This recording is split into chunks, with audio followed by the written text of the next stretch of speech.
I need to push the record button or mic's up. I got my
Now we black, we grew up in black church. How y'all doing?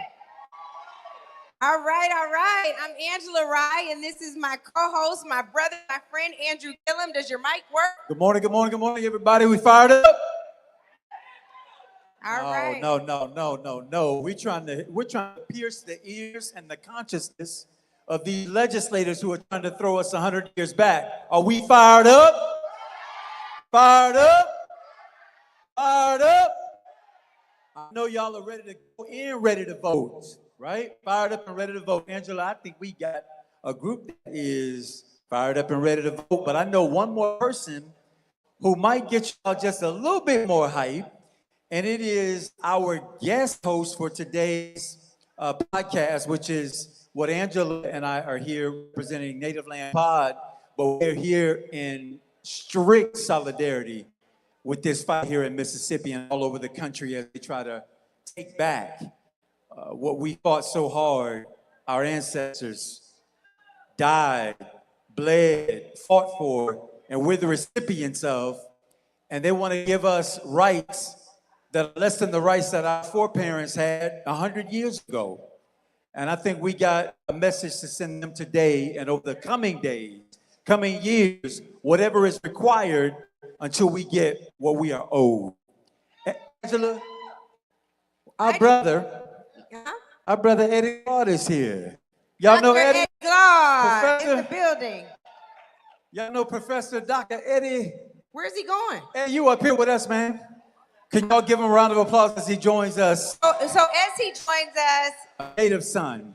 just a couple of things. One is our podcast is the proud recipient last year of an NAACP Image Award. So we're so thrilled to be standing here in solidarity with NAACP. So many others of you who are doing the work on the ground every single day. Tell your neighbors if they have how to come on in. We are the pre-show. Native Land Pod is beginning a tour we wanted to launch right here in Jackson, Mississippi. This is the 250th anniversary of this country, and we don't know what we're celebrating. So we have America 250, a nation on fire, and we'll be in rural communities for the next several months leading up to the midterm elections. We know the midterm is just a stopping point. We've got a lot of organizing to do, a lot of work to do around making sure that Black political power is never compromised. Is that right, y'all? That's right. All right. Dr. Eddie Claude, we're going to sit down and chat. Let's sit down and chat. Well, our native son, give some greetings to It is so good to be home. I'm a country boy from Moss Point, Mississippi, and we're out here ready to fight. They think they have done something, but they ain't seen nothing yet. Is that right?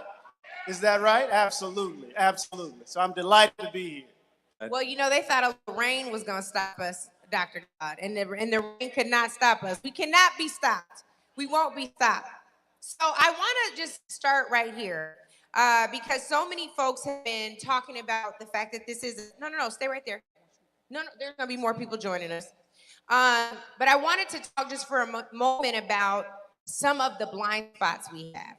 So we know that they have gone after Louisiana with the Supreme Court decision. We know after the Louisiana decision, Alabama said, well, hold my beer. Let me check on these maps too. So now they've got Alabama in the crosshairs. We saw what Tennessee did, not only changing their map, removing the only majority-minority district in the state of Tennessee, but also saying, you know what, we're going to go a little further. We're going to take all of these folks who stood up for black voices and Black voters, we're going to take them for their committees. Black people and white women and one white man, all of the rest of the white male Democrats could keep their committees. But what's interesting, and I don't know if you all are following this, I'm from the state of Washington. There are Washington legislators, I won't say what party since this is a nonpartisan event, but y'all can figure it out, read between the lines. They pursued a map to remove a majority-minority state legislative district in Washington state. We're not supposed to be touched there, right, y'all? They just appealed to the Supreme Court. So I want to ground us in, this is not a regional battle. We know that we need to come here because this is the birthplace of our movement. We need to come here to be fortified, to make sure we don't turn a blind eye to the South. But how did we get here, Dr. Claude? Well, first of all, I just want to say that it's an honor to be in this conversation, and so much is happening. But, you know, I keep thinking of something Malcolm X said since we've just passed his birthday, right? Malcolm said, as long as you're south of the Canadian border, you're in the South. Part of what he's trying to suggest here is that the ethos of the South is the beating heart of the nation. The South as a region has to bear the burden of the country's sins. But the country's sins don't belong to the South alone.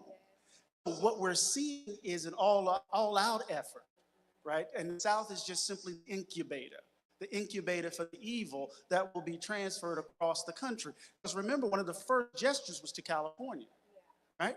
And so if we wanted to tell the story of the country, Washington, Oregon, These are places that were fundamentally, particularly a state like Oregon, was all right for a moment, right?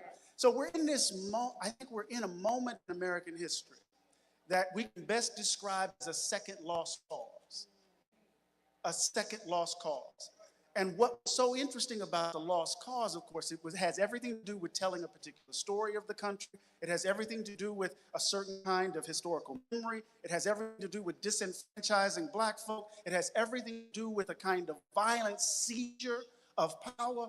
Think about it. We're right here in Mississippi, facing redistricting here in Mississippi. It was the Mississippi Plan that became the blueprint for the South. We think about what happened in Vicksburg in 1875. And we think about what the Mississippi Plan included. It included, of course, violence. It included a coup. Governor Ames was run out of here. But it also involved a wholesale disenfranchisement of Black folk, which led, of course, was consolidated by the 1890s in the state. So what we're seeing is an iteration, a modern iteration of sensibility that's in the soil of the country, not just in the South. Right? And so part of our task is not to read this moment as somehow unusual, but as simply the underbelly of the nation making itself known. So it gives us a sense of the scope and scale of what we have to do in this moment. It's more than just simply registering to vote. It's more than just simply mobilizing. We have to stay there. Tell us what else, because I do think, and if we're honest, we're having a family discussion, right? We default to, this is why we got to register to vote and why we got to turn out in November. Both things are true. But what else does civic engagement look like? What else does fighting back look like in this moment, Dr. I think this is the key, right? We have to break the back of the politics that produce the moment. I mean, we're in farm country, right? Well, not necessarily Jackson, but you know what I mean. If the acidity of the soil is such can only grow weeds, what you supposed to do? You're supposed to change the soil. So it's this soil in the country that produced Trumpism. And so you just can't continue to plant in it. You got to change the soil. And so part of what we need to do is in my view, and this is just mine, we need to expand the courts, right? I think we also need to address the Electoral College. Abolish or address the Electoral College. We need to engage in political action that will fundamentally transform how we engage in it. And the one thing we have to do is that we can no longer be a captured electorate. It can't be the case that our interests have to be muted in order to engage the body politic. We can't sacrifice our interests for the name of something broader, for something more general, because we see that we do at some point it's going to be to our detriment. You know, it's interesting with Dr. Eddie. We were talking last week, and I'd be interested in what the audience thinks about how we as Black people leverage our political vote, our political power. And don't get me wrong, I'm not in the lane of Stephen A. Smith, who says Black people ought to give Republicans a chance and see if we can get something in reverse. I've never heard anybody exercise the logic that you offer your vote to a party who's working overtime to take away every right that you have. He also underestimates the sophistication of Black voters, in my opinion, and our ability to realign when we need to realign. We were Republicans at one point. When the Republican Party got away from us, we did a great alignment, and we chose to align with a party that was expressive of our interests. And now we're at a place, I feel, where Democrats have had 60 votes in the Senate. Frankly, during the time of Obama's presidency, 61 votes. We've had a majority in the U.S. House of Representatives, yet there was no reauthorization of Section 5, no girding, protecting Section 2, Section 3. There was no expansion of the U.S. Supreme Court. In fact, we got our Supreme Court justice robbed from us a year out from Obama's retirement from the presidency. And a Democratic Party in some realms believe that even though this redistricting may remove Black seats, it may create the opportunity for white candidates who may be the right type of Democrat to potentially compete and win some of these seats, which tells me that there are people out there who are supposed to be allied with us who are missing our point, which is this isn't about the Democratic Party necessarily. This is about Black voices and Black representation, Black votes, Black issues, Black money, and our ability to elect leaders who reflect us. So if we are right now in a party where we may not be 100% aligned on why this fight around redistricting matters so much to Black voters, should we be thinking about what it looks like to have coalition governing like you see in Europe and in other parts of the world where you've got multiple parties, and let's just say we were the Black People Party. Yes. And the Black People Party decided that we were going to support a Speaker of the House who was going to advance the Voting Rights Act, reassure it, and make sure the courts can't get around it, who are going to create the kind of agenda that creates empowerment for us rather than, wait, it's not your turn yet. We need another cycle.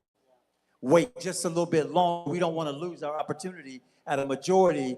Let's put your issues just to the side here while we figure it out. And when we figure it out, we'll come back to it. And by, come back to it never comes. So when you talk about the soil being rotten, the soil producing weeds, which are of no value, how do we deal in a climate where we are basically run down on every side? We've got enemies all around. I mean, that was just a brilliant analysis, Brother Andrew. Let me just say this. We know the limits of the two-party system in the United States and how that impacts political demand. But one thing we need to be mindful of, and this is what I take from your analysis, and Angela, I would love what you think about this too. Our movement cannot function as the left wing of the Democratic Party. I want to say that again. Our movement cannot function as the left wing of the Democratic Party because it means that Black interest, how we define Black interest, gets circumscribed, constrained by the interest of the party. One of the things that there's a story we can tell about how the movement got conscripted, drafted into this form. Some people will say it's Jesse's 88 campaign that made that happen. That's too narrow. But the point is, when we reduce our interest to the well-being of the party, we then, in fact, position ourselves to be left behind. And so there, it's a cliche, but there are no permanent friends. There are only permanent interests. In a certain way, right? And what does that mean for us? That means we have to do the hard work of unpacking what those interests are and what kinds of policies we need in order to secure the flourishing of the communities we care most about. Because people are willing to sacrifice us for whatever they want.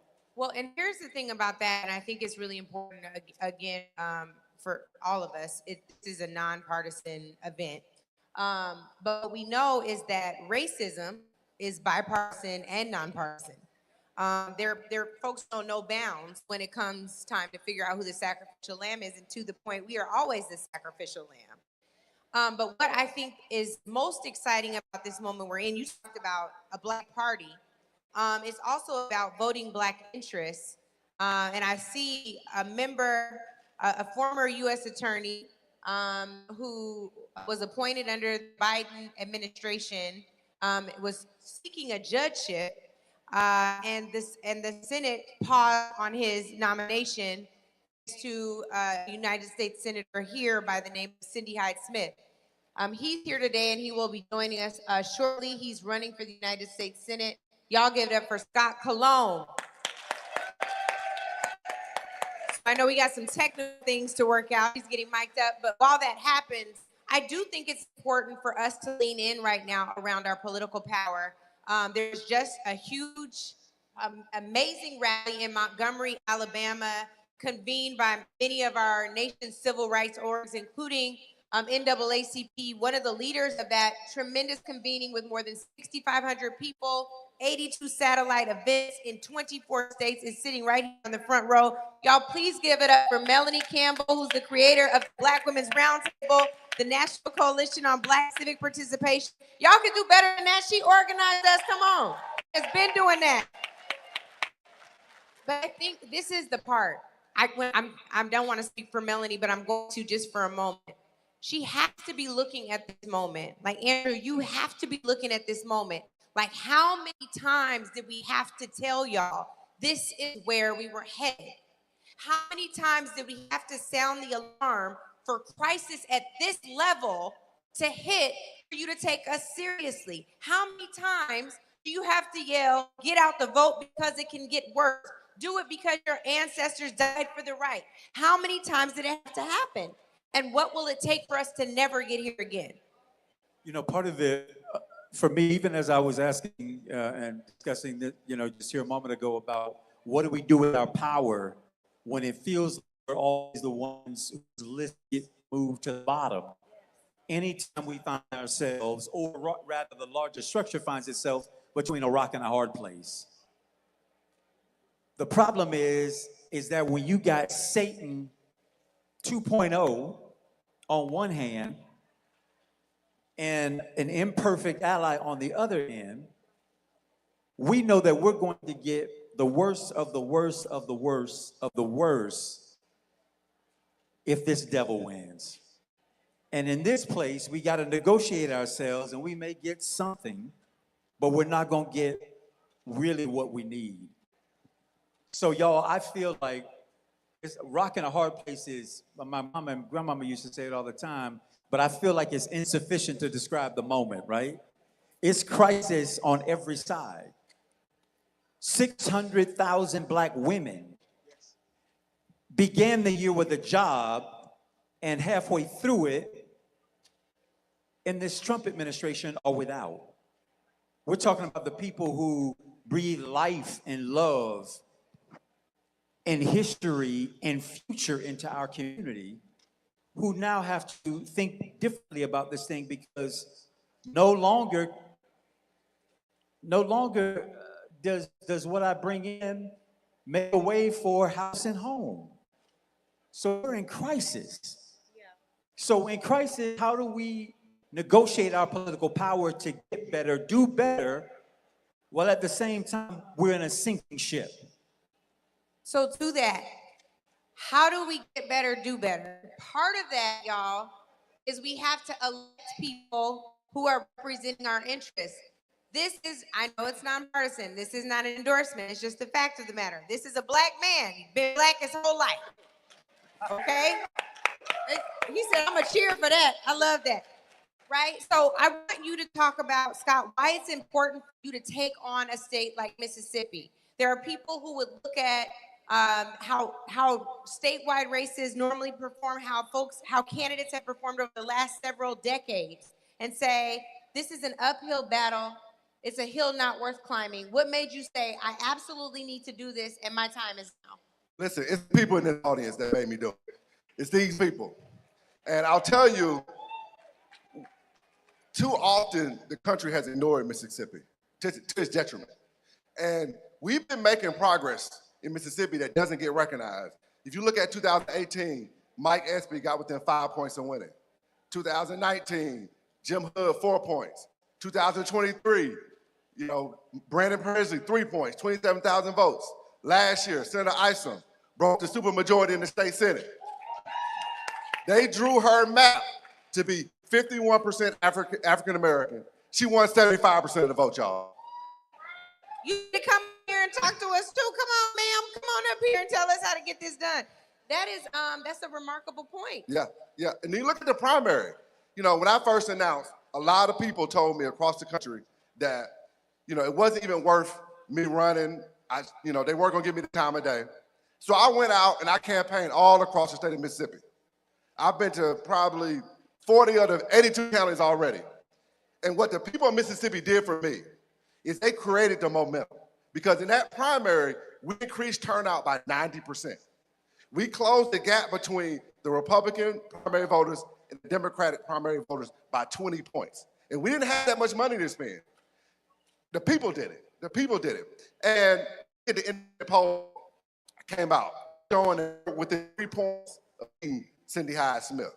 that when the voters are informed about what I'm running on and what my values are, we're actually up 1 point. Because here's the mistake, people like, I call it Cindy high prices because all we got is high prices from her. I'm just going to remind the candidate, is this still a nonpartisan event before we go too far down this road? Thank you for that reminder. But I think the mistake that people that are trying to take us back are making in this moment is everybody understands when they go to the gas station, the prices are too high. Everybody understands they go to the grocery store, the prices are too high. Everybody understands that Greenwood Hospital now says filing for bankruptcy, which is going to cause chaos to the Delta. It's taking away health care. It's going to cause that economy to go further and further in the wrong direction. Everybody understands that, and they're not talking about those issues at all. They're not trying to make the average Mississippian's life better. They are trying to divide us and distract us because it's all about them keeping power. They don't want the voters to pick them anymore. They want to pick their voters. And what we got to do as a state is we got to come together and we got to show the country that our future is better than our past. Together, we can write a chapter for our state that shows the country that we matter. I love that. Senator, soon to be senator. Yes, sir. And I believe we got the Republican supermajority breaking member of the legislature.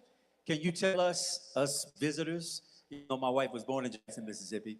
Can you tell us what you did to make the difference there? And moreover, do you see that colleagues on the side who are willing to be people of conscience and of goodwill and stewards of democracy and the Constitution, not just in word, but in deed, and stop some of these overreaches for power, taking away the vote of Black folks in the state?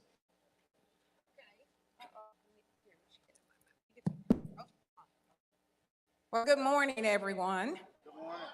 I'm Senator Theresa Gillespie Isom, District 2, DeSoto County and Tunica County, Mississippi.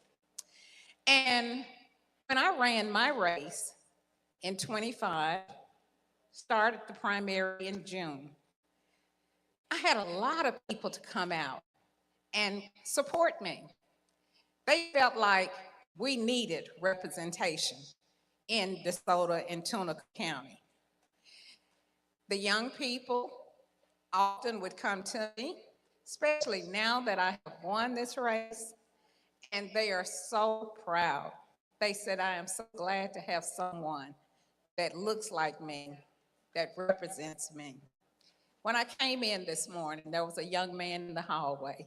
He came to me and gave me a hug. But it's so important that we try to look at the future. What's happening, the people, the past generation, look to see that the future for us is gonna be where we are today, that I had an opportunity to win a race. And now we need to make sure, just like I'm a nurse, my little granddaughter, she's in the 11th grade. I asked her, what does she want to do? She put down she wants to be a nurse. So she may want to also become a senator or be someone in politics. We need to give them that opportunity. Let their voice be heard. That's really good. I want to make sure that while we're letting your voices be heard, that you all know that on the side of the room, we are also letting your bellies be full. There's free lunch here, and we want to make sure that you all can partake. We know it's been a long day already, but it'll be a longer day, but this is well worth the sacrifice. So, of course, we're Black in America, so we're going to make sure you eat.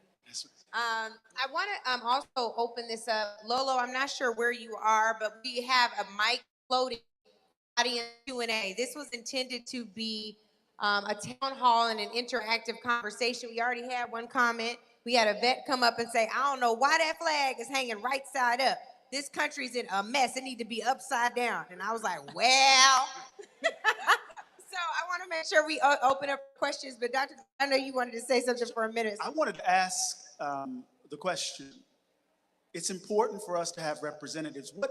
What's the substantive policy positions that you're bringing to your constituencies that excites them? What's different about you that can change the face of politics in the state of Mississippi? Well, I'll tell you, Doc, I represent a district that's majority white as district attorney, 57% white. And when I ran for that race, they told me I had no chance to win. I was running against a 27-year incumbent, and I was running on criminal justice reform. In my first speech, I said, listen, we're sending too many people to prison. If sending people to prison made everybody safe, we'd be the safest place in the world. But the reality is much more complicated than that. And we have to be smart on crime. And what I found was there's issues in Mississippi that working people can unite around that don't sound partisan. So when I go, I ran into a Republican voter in Calhoun County. Initially, he didn't want to take my card. He said, well, what? I told him because I was a Democrat. And I said, well, let me tell you the type of Democrat I am. I'm for higher wages. We haven't raised the minimum wage in close to 20 years. And if you raise the minimum wage, you boost all wages. I'm for lower cost. The tariffs are destroying farmers, it's destroying people at the grocery store, causing chaos for small businesses. That's not good for Mississippi.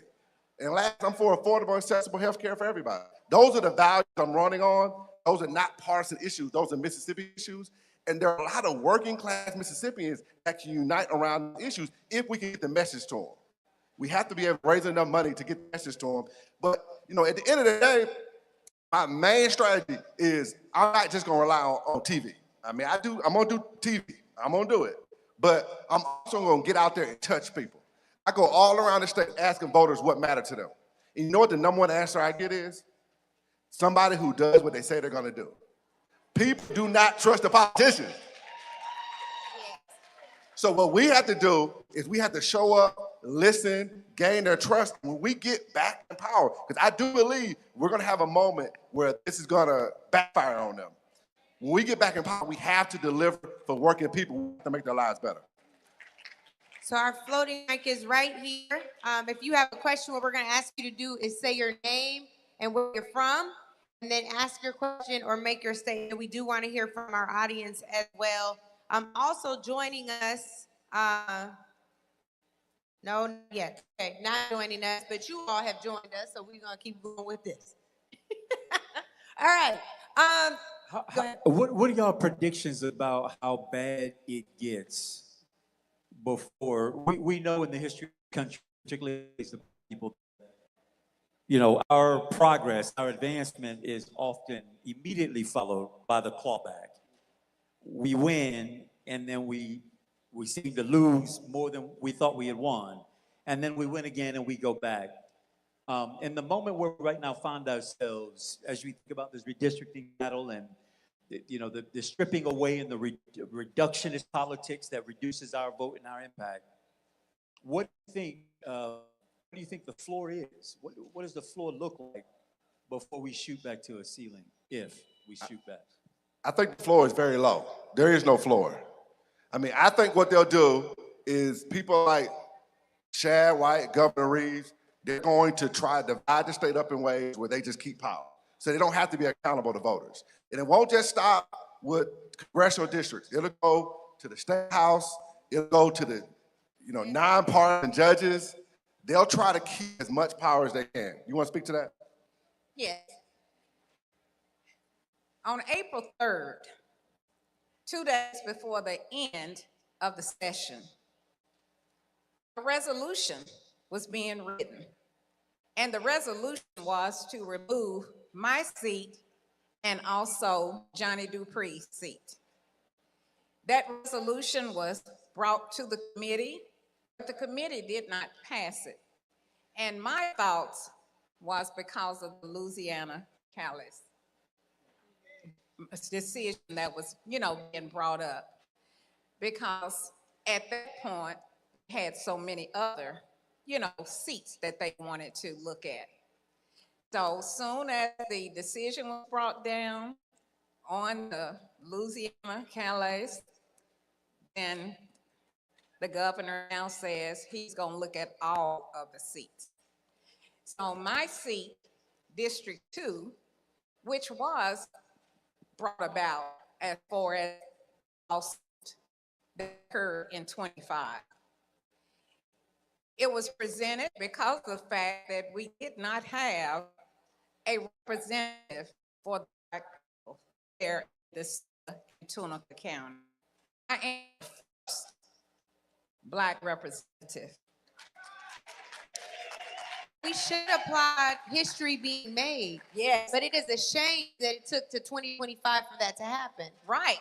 And I'm the first female. So that was a double whammy. First Black, first female. And, you know, the people came out, they voted. My opponent was doing everything they could to stop me. But God had a plan. And I believe, again, that God will continue to have the plan because we as a people need representation.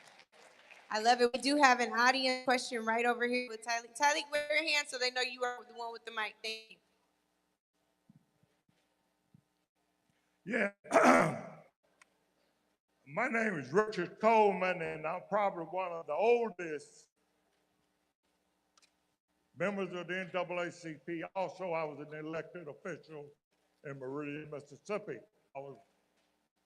But my question is, what are we doing to engage young folk to carry the torch? We can talk it or we walk in it. Are we going to the school district and visiting schools and talking to young people, the churches, and saying that their voice is a vote and their vote do count? I have so many young people say, why should I vote? It don't go, it don't count. I said, well, let me tell you this, young person and old folk. If you don't vote, it counts anyway. It counts for the opposite side. That's good. So I think we should engage ourselves and for us old people that's been in the office of ownership, we need to identify young folk and engage them in involving in public rights, civil rights, quality education. All those factors is very important. God has blessed me to see 85 years. And I started when I was about 12 years old, drinking out of water fountain. Say color only. Bathroom. Sitting on the back of the bus. But I didn't just go along with that. I stood up. And I got drafted in the military. I'm saying this because it can probably inspire young folks to get involved and you have a voice.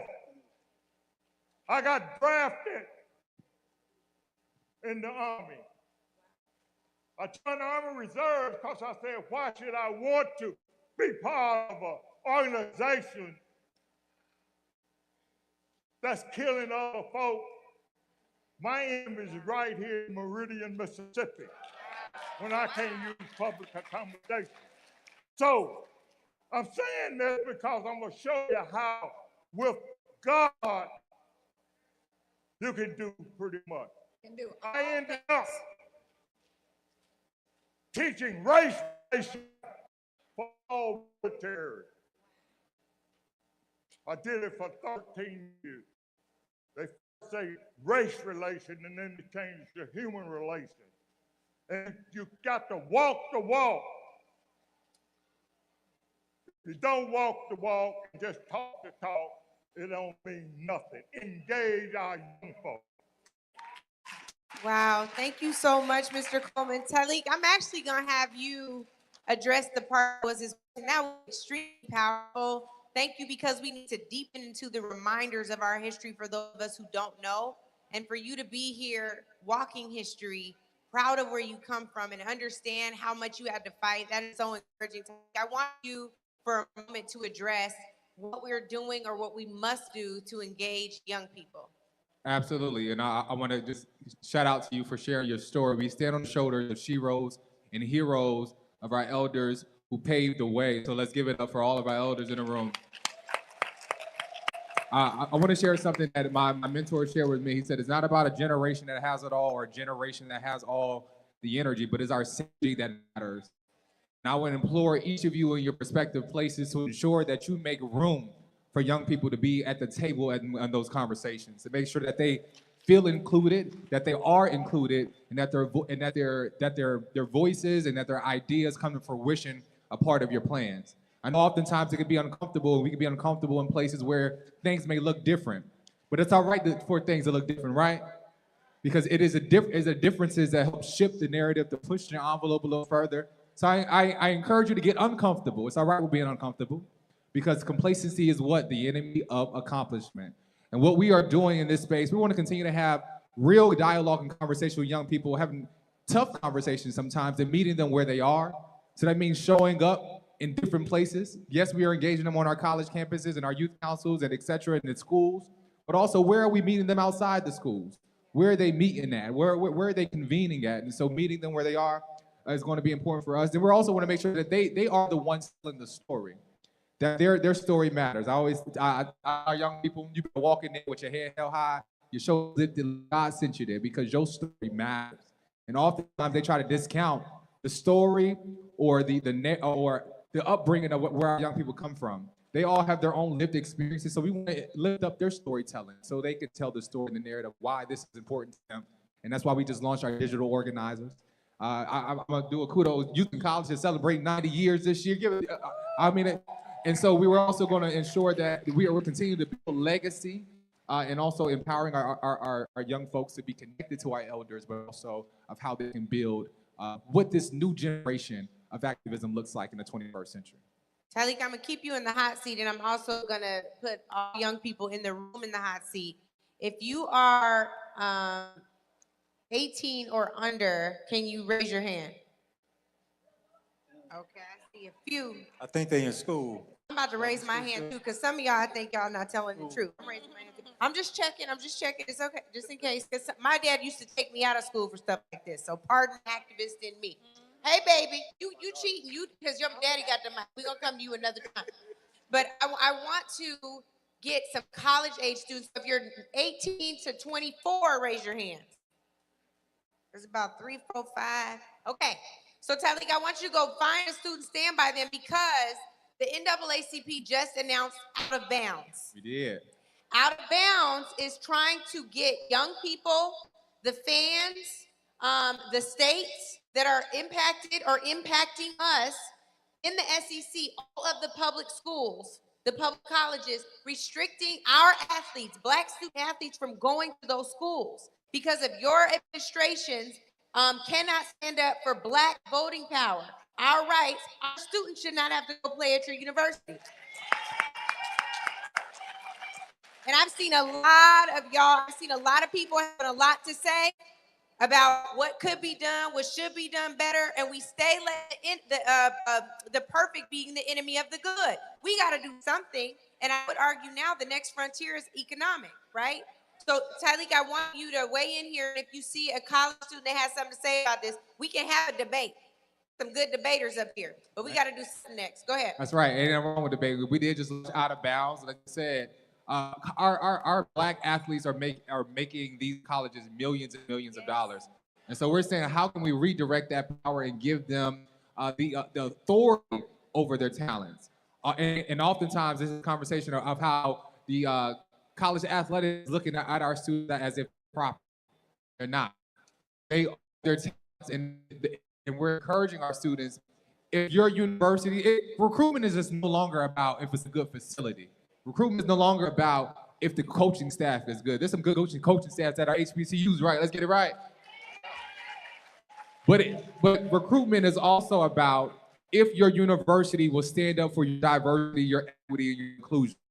So we're encouraging our students and our athletes to ask that question on that, and we're doing some evaluations and of these universities. So that is our encouragement. But this is not only on the students as well. This is on the fans. This is on the alumni. This is on our corporate, our donors that is going to these universities. We're encouraging, don't buy a ticket. Season pass that you got last year, don't get it again.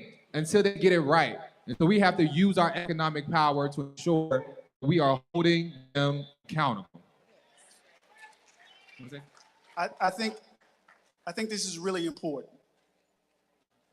We can talk about the historical parallels and the repetition. Let's be clear. This ain't 1965. It's not 1865. We're not the black people of 1965 or 1865. And so part of what we have to do is to understand our power and exercise it with intent, right, and purpose. We have to figure out the leverage points. We have more capacity in our community than we've ever had. We have people who have been positioned in places of power in ways that we've rarely had. The numbers such. We don't need to sit back on our heels and watch white folk lose their mind. So the question for us is, what are our leverage points? And I say this, that the economic is not the next frontier, Sister Ange. It's always been here. It's always been here. So what are the leverage points? And what are the sacrifices requisite for us to speak truth, exercise the power we've gained up to this time? And if you are in a position of power, whether you're in a law firm, whether you're at a university, whether you are in a media institution, and you're not exercising that power, what the hell are you there in the first place? So we got young men with NIL, young women with NILs. They're going to make a bunch, they're going to get the bag. What are you getting it for and for whom? We have to begin to leverage our power like we got it. And stop acting like these folk can move on us and we're just going to sit here and sing. We got to figure out how we're going to move. In other words, can we exercise some power with the power we have? Does that make sense? Absolutely. It would also make sense at this time. He's been key in organizing most of the activities today and so much more. He is our good brother and friend, Charles, he is the Mississippi Conference Executive Director of NAACP. We're gonna have him join us now. I need one of these shirts, Charles. Yes, I fight for voting rights. Y'all can do better than that. We've been working hard fighting for black people. Let's go. That's better. Good morning, good morning. So we got 2,000 shirts, so I know I got at least one for you, Angela. I appreciate that. You know, black people like free stuff. I definitely want my shirt. I'd wear it right now if I had it. And I'm grateful for you and Andrew and Eddie being here in Mississippi. Thank you. Mississippi is always home to you, and especially to you. Absolutely. Oh, we have another question right here. Question. My name is Robert Irvin, and I live here in Jackson, Mississippi. And my question is, when we talk about race, we're all people of color. That's Caucasians. Kylie, we can't hear. Have the mic a little closer. My name is Robert Irvin, and my question is, we are all people of color. That's including Caucasians. They are of color. We are all, and we're gonna stand together. We have to unite. Divided we together we stand, and divided we fall. So we have to incorporate all races of color to stand against racism, because we have a felon in the White House and we need to get him out. Amen. Senator. Okay. I just wanted to make a point, and that is when we talk about our youth. One of the things I think that we often forget, I was an educator of nursing, but for our children and our young adults, they took civics out of schools. When we went to school, I know when I went to school, we had that as a class. So now that's being put back into the curriculum. It was a bill that has been passed, so the students will get that. And I know in DeSoto County, the students, before they graduate, they have to register to vote. That is a part. So all of those things, when we talk about our youth, we have to remember that they didn't go the same way that we went. I was so glad when I got 18 that I could register to vote, but it hadn't been pressed upon them. They hadn't had the struggles that we did when we were coming up. So that made a big difference. So now that this is going to be placed back, hopefully the youth and the young adults will start, taking it important that it's need to be registered to vote. When Kamala Harris was running, I did 35 voter registration drives. I registered 298 people. And in talking with some of the youth when I would go to them, my vote doesn't make a difference. I don't need to vote. Or if I put my name on there, then they're going to call me for jury duty. So they didn't have an understanding. So now we need to be able to educate, and being placed back in the curriculum of the school, I think it will help. Just speaking of jury duty, having been a person who needed a jury to decide against or for me, for the truth, you ought to be honored to be called for jury. Right. Because I didn't, this isn't the point, but if you ever find yourself in the crosshairs of this government, and quite frankly, but for God, there go any of us.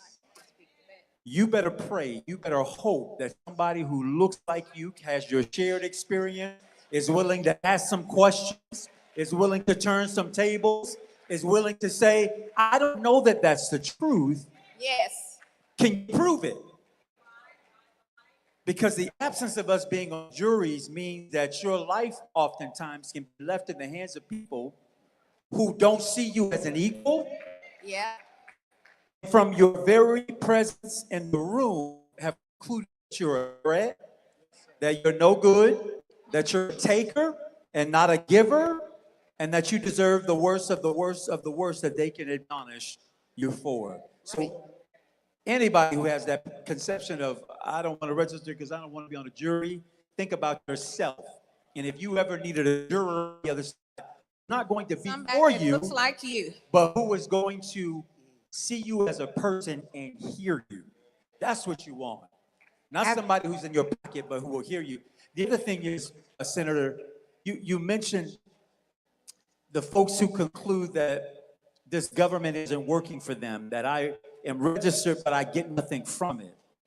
This is one of my big fears about this redistricting fight, is that if they split us in such a way that there are never enough of us to make a difference in their winning or their losing, why would they ever have to pay attention to our issues?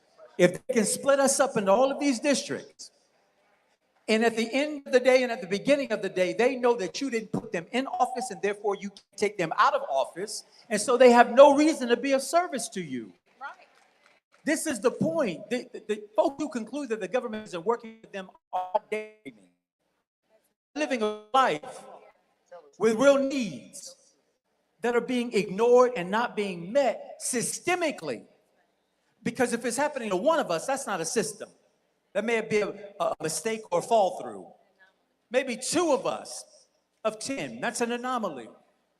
But when 9 of 10 of us are coming into the same situation where we express our issues, make a demand, and it gets ignored, that's no longer an exception, that's a system.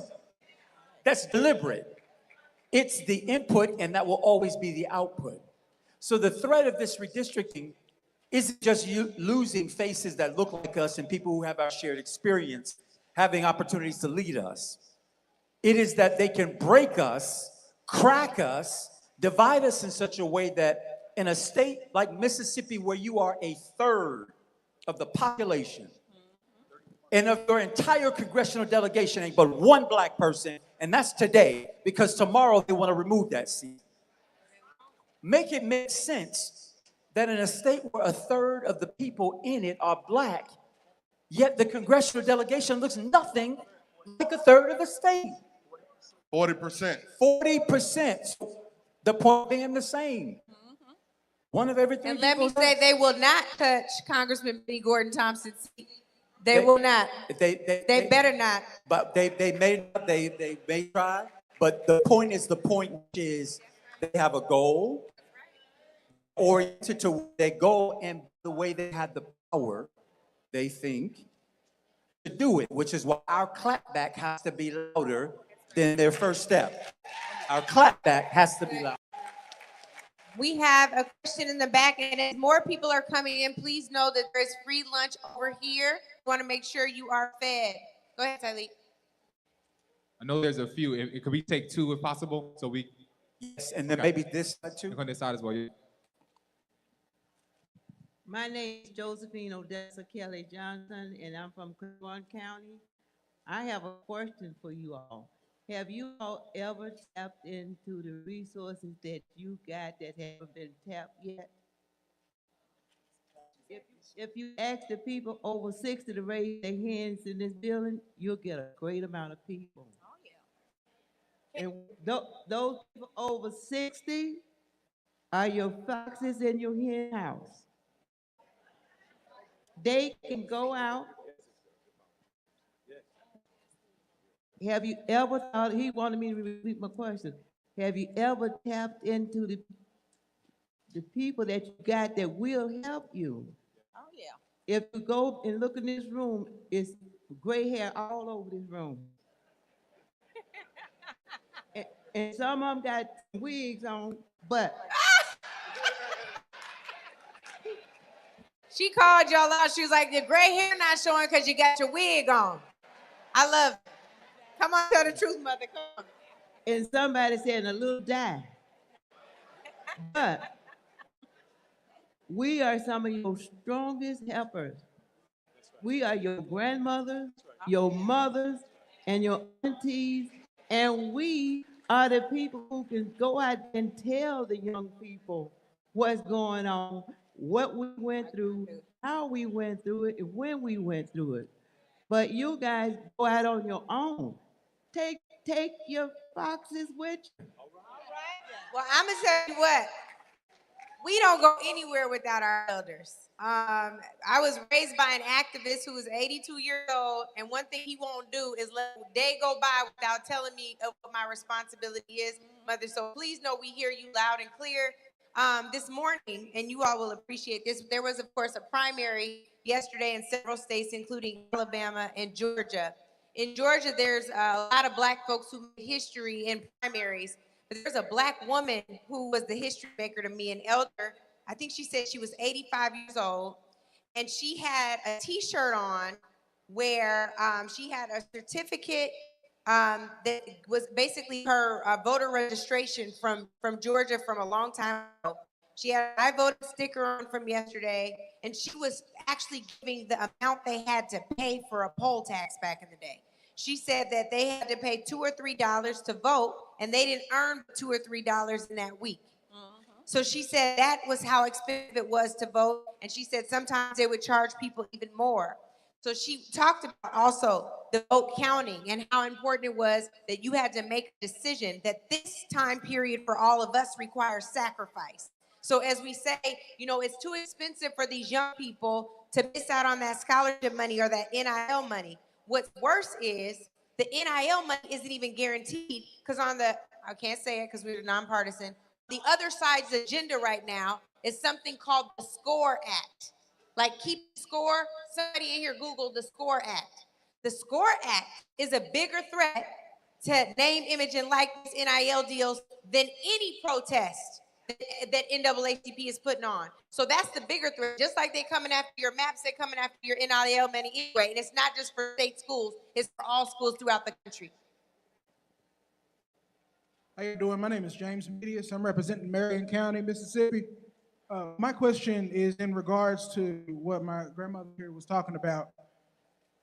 Y'all there are a lot of seniors, and everybody talks about the youth, younger than 24. But there's also a giant group of people in my age bracket that just kind of drop off. Because when I was in college, there was things like the Outbound program, somebody asking to join the NAACP. But here I'm 37, and I missed a couple of voting sessions, but I know I'm not the only one. So my question is, what's being done to branch everybody together? Because 25 to 40 is a giant section of our workforce, of just the economy, doing a whole lot of millennials. So what's being done to put all three generations together, the ones in the middle, the youth, as well as the seniors? Thank you for the question. I answer part of it, and I'll talk about Mississippi. About 15 statewide organizations got together this February, and we began to build out a Mississippi plan. That Mississippi plan includes 7 lanes. Each of the organizations said what was their primary, secondary, and tertiary lane as it relates to the plan. Because what you said is true. I'm gonna say this. Mississippi is not just a moral argument. It is simple math. But in order for that math to work, we have to come together. As I look at this election cycle, parity among African Americans would mean that we have to turn out an additional 75,000 African Americans. The question becomes how. Don't have enough time to get into great detail, but just understand that their plan is coming together. Groups have talked about what piece of it they're going to take, whether it's voter registration, whether it's knocking on doors, whether it is phone calls, text, direct mail, other forms of communication, et cetera. What about leadership pipeline? Exactly what you're talking about, bringing people into the fold, thinking about the through line of the approach to civic engagement from before you able to register, you are in your senior years, because at the end of the day, if you're going to win, the city is going to all of us. Yes. The last thing I say about this is that I am an organizer. I am not an activist. I don't like to be behind the podium. I like to be with the people. And the reason being is because oftentimes we come together in these types of moments, but we have to have the next. We have to come together and build the strategy, build the plan, work the plan, because ultimately our North Star should be changing the material conditions of the lives of others. So I'm grateful to the question, and I believe that we're gonna do it this year. I feel the energy. There is a crisis, y'all can clap for that. There is a crisis within this moment, but within every moment of crisis, there's an equal opportunity. So let's look at that opportunity. Thank Angela, you so much. before- Really quickly, I want to let's give it up for candidate for the United States Senate, Scott Colomb, and also State Senator Teresa Gillespie Isom. They're going to go now, but we have some other guests coming up. I want you to keep clapping, and actually, I want y'all to get on your feet and give it up for my forever boss, Benny Gordon Thompson, who represents this state, District 2. I want him to come on up here. Yes, boss, it's a whole call out. Come on up here and get all this love from this room. I want y'all to keep clapping because the legacy of someone who called for, well, hold on, let me give him all his love. Hold on.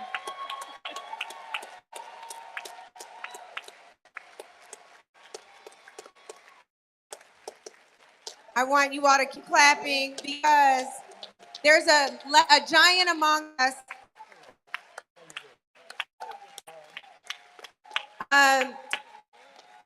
Okay, now I need y'all to listen for just a second. So there is the legacy of a giant who we lost this year, who is also in this room right now. That giant called for a constitutional amendment to protect voting rights. And I think many of us thought for a long time that probably wasn't necessary. But we see today just how fragile democracy is and our civil rights are. The person here who's now representing Chicago, Illinois, is Congressman Jonathan Jackson, the son of Reverend Jesse Lewis Jackson Sr. Give it up for Jonathan Jackson.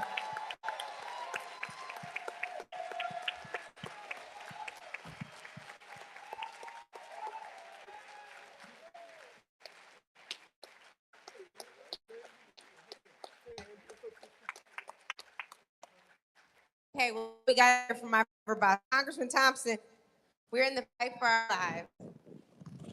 You've been under the tutelage of Fannie Lou Hamer, a SNCC representative and organizer. Did you think that we would ever be in this moment?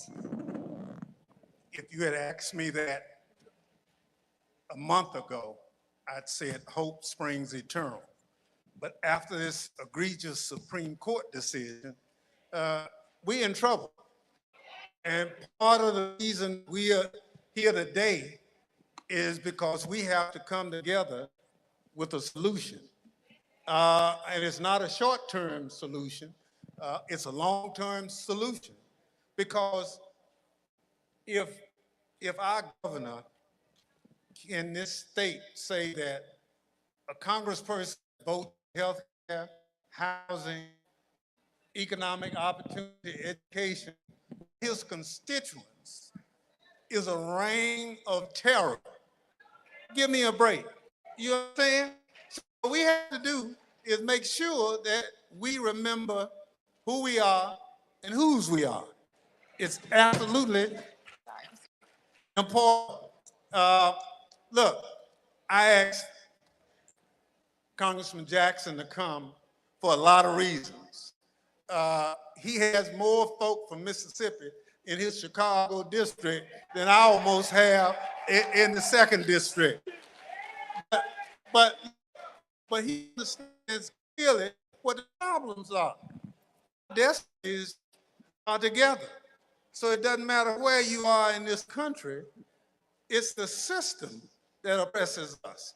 And anytime the system goes against us, we have to unite. And so part of what you will be seeing the rest of this day is people coming together, from all parts of the state. They're watching Mississippi, so goes Mississippi, so goes the South, and so goes the rest of this country. Our legacy is built on the backs of a lot of people. And so we can't let short-minded people turn us back. Now, we don't have to act like the crazy folk did on January 6th, but you're gonna know we upset. You understand? So part of people being here today is you don't like what's going on. We don't have to burn anything. We don't have to threaten anybody, but we're gonna exercise those democratic options that this Constitution, rule of law, provides us. And guess what? Common sense, motherhood is a good thing. And so if we use it, we can make it. So I'm happy to be here. Angela was one of those radicals I hired when I got to Washington because they said, you don't need to hire people who got their own mind. You don't need to hire people who understand where they came from because they are dangerous, because they will influence other people. And pretty soon, you can't tell them anything. Now, you do know who them is. If you don't see Eddie Glaude before you leave, he'll explain to you who them is. Thank you so much, Congressman Thompson. I learned from the best radical there is. That would be Benny Gordon He Thompson. basically said he can't tell you nothing. That's not what he meant. That you I got think your that's own what he mind. said. That's what he said. I just so we're clear, guys, co-host. This is when I said my former boss on a call just the other day, and he said, you mean forever boss. So try again. This is Congressman Benny Thompson. Before Charles Taylor got up, you all already heard him say that he would prefer to organize people, be amongst the people. He's not for the big stage. So much so he got off without us telling him thank you, Charles. And I also want to acknowledge our NAACP national president, who is talking right now, but he's on his way up to the stage. Derek Johnson, give it up for Derek Johnson, everybody. He's on his way up. And before Derek joins us. I do want to give the floor to Congressman Jonathan Jackson. Hello, thank you so much. Great to be back in Mississippi. I serve from the Chicago's 1st, Illinois' 1st Congressional District as Congressman Benny Thompson, my dear friend. For the purpose of this event, I'll just call him Uncle Benny. And we all know an Uncle Benny, that's somebody you can call when you have trouble and you can't necessarily go home first.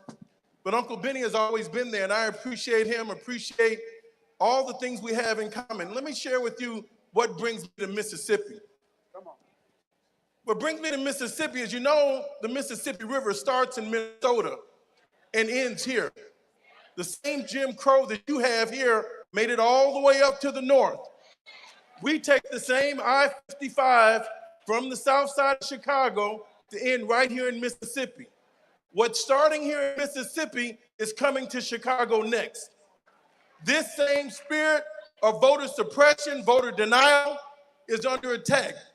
And today, Mrs. Fannie Lou Hamer cannot be here. Medgar Evers cannot be here. And what a disgrace you have in your governor to call the Honorable Congressman Benny Thompson a terror. We can tell him something about terror. And I would look forward to meeting the governor to tell him something about terror. Every lynch noose was a terror. Every plantation whip was a terror. Every discrimination is a terror. We have been terrorized, and Congressman Benny Thompson has been a credit to the whole nation. If I had a chance to talk with your governor, I would tell him, take me to talk to Donald Trump and be like Congressman Benny Thompson and stand up in the face of terrorism.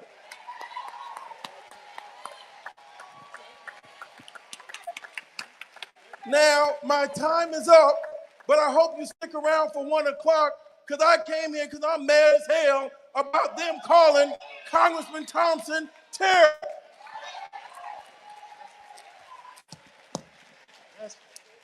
Oh, before you speak, Mr. President, we have a couple of questions here. Teddy, go ahead.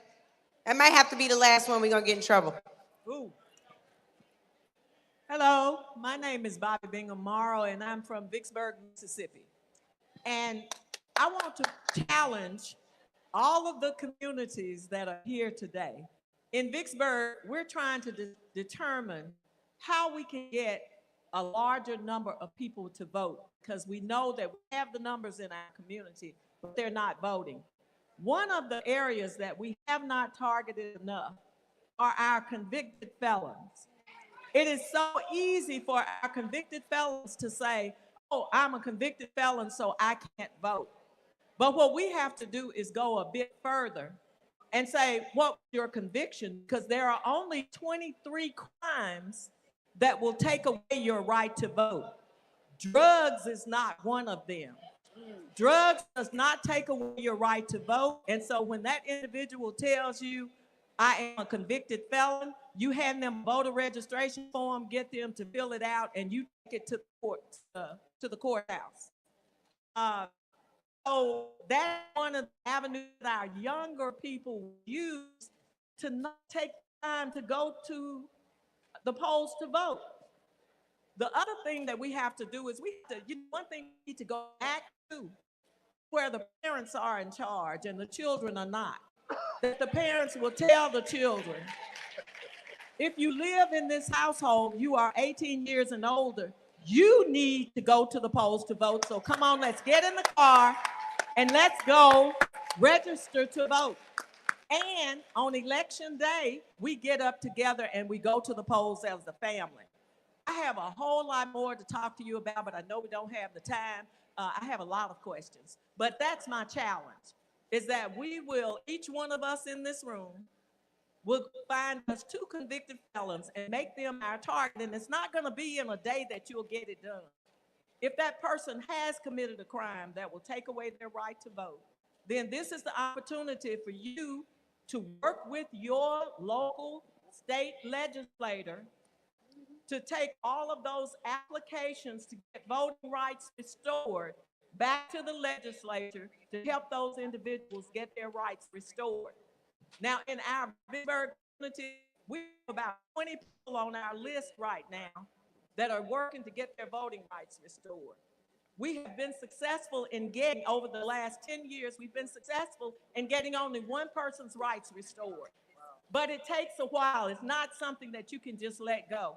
If they will fill out that application, they want to get registered to vote.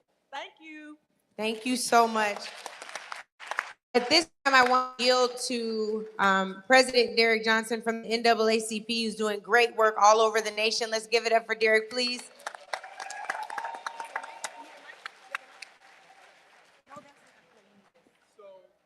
First of all, I want to thank all of you who have come out today. Brother Sweet Love and Bishop Thomas from Tennessee, President Jefferson came over from Arkansas. I see Brother Ali from Alabama. At the end of the day, we all we got. And we must stand together. I just left from a meeting with the Legislative Black Caucus. That's why I'm a little delayed. And I want to talk about two things. One, about our campaign that we launched yesterday, asking athletes not to go to schools where they don't respect their vote. And one of the caucus members asked me, says, can you explain it? Why is that significant? Because we don't believe in sharecropping. We should not perform on the football field or the basketball court so they can generate profit if they don't want to respect our vote and our input on public policy. And for these state institutions that are flagship, that are generating over $100 million a year off the backs of our talent, we should end that sharecropping system immediately. And the second conversation I was having with the Legislative Black Caucus, I say, don't make the mistake of I.T. Montgomery. Now, some of you may not know who I.T. Montgomery is. That when rich white folks had the fight that we call the Civil War over money, the rich white folks in the South wanted to maintain an agricultural-based economy off the back of Africans who were in a system of slavery. And those Africans picked up arms and we defeated the Confederacy. We freed ourselves. And in that process, we were awarded the 13th and 14th and 15th Amendment, allowing us the ability to the right to vote, full citizenship, and to negotiate our labor. And as a result, we got elected to the Mississippi State Legislature, and we created public education, among many other things. And we began to prosper until those rich white guys cut another deal over who would be president. Hayes still didn't compromise. And in that process, they said, you support our candidate, Rutherford B. Hayes, we remove the federal troops. We are in a Hayes-Tilden compromise moment. That the deal has been cut. The Supreme Court has issued a bad decision, and now we have to be more unified than ever. But after the deal was cut during that time in the 1800s, I.T. Montgomery cut a deal for a little town of Mount Bayou. Said, I would support this if you leave Mount Bayou alone. And because he supported it, they gave them the license to move forward. Mount Bayou was created, but black folks all across the state of Mississippi was disenfranchised for 100 years. We are in that moment. And I charge, let's say the Black Caucus, I say, you are all you have. Don't go cut no side deal on redistricting. You are all you have. Lean into the wisdom at the table, because the expertise you're looking for is not going to fly in on an airplane. It's sitting around the table with you. Their name is Willie Bailey, who's seen this before, him and Frazier. Lean into that wisdom that you have, because Carol Rose fought and litigated, and we won, and he can do it again. Lean into the wisdom that you have, because we are all that we have. So in this moment, I am tickled, pleased to death. Look at this room. And the reason why, because we want to win this with rallies and demonstrations, although they be necessary. They're necessary because it is a stopping point between the work. It is the opportunity to energize and convene, so when we leave here, the destination is November. The opportunity is the engagement of communities who are looking for you and your directions and your ability to organize. I am tickled to death because my mentors sitting on one side and my teachers at the stage. Both of them are focused on loving Black people, and we love Black people by empowering Black people for Black people to do for themselves when we're under attack. In this moment, we are all that we have. The power is with us. And I want to thank Angela and Andrew for bringing this platform, because Mississippi, we got to demonstrate for the rest of the country what is possible. We must demonstrate for the rest of the country what is possible. And what is possible is us coming together under a strategy with a destination, empowering our people to understand our history, because that history is powerful within itself. Thank you all.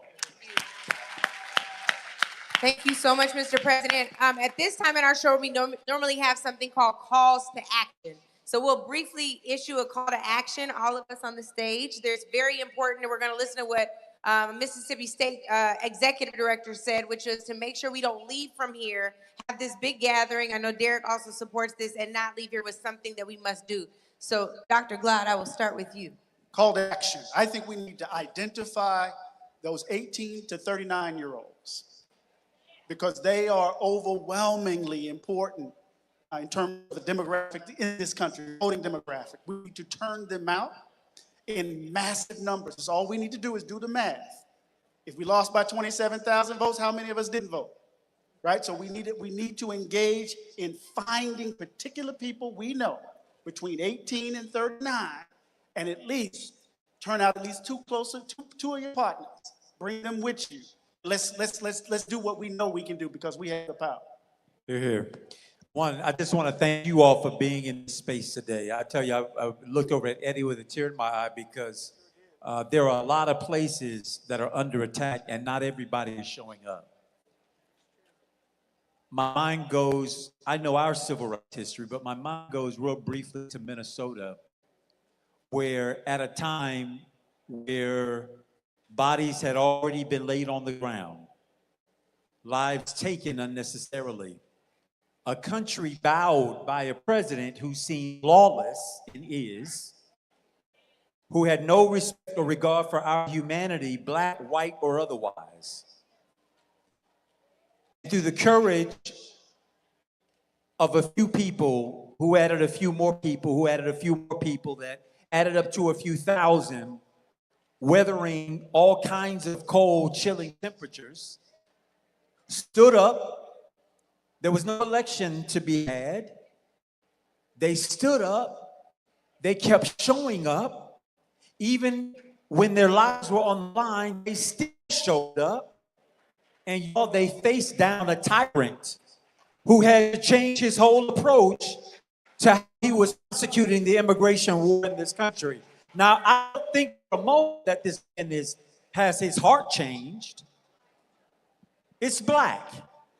It's cold. But we were powerful enough, in spite of no election being on the line, to show up repeatedly, day after day, regardless of the consequence, to say we matter and you are not going to run over us. So Mississippi is that for the rest of us. Y'all are showing up. They're trying to take away our representation, our seats, our votes. They want us bloodied and bowed, and we're still showing up. So I just want to say, y'all, no one's going to save us but us. And you don't have to be part of an organization, although you need to be part of the NAACP, but I'm not asking you to be part of an organization. I'm saying wherever you sit, wherever you stand, wherever you draw breath,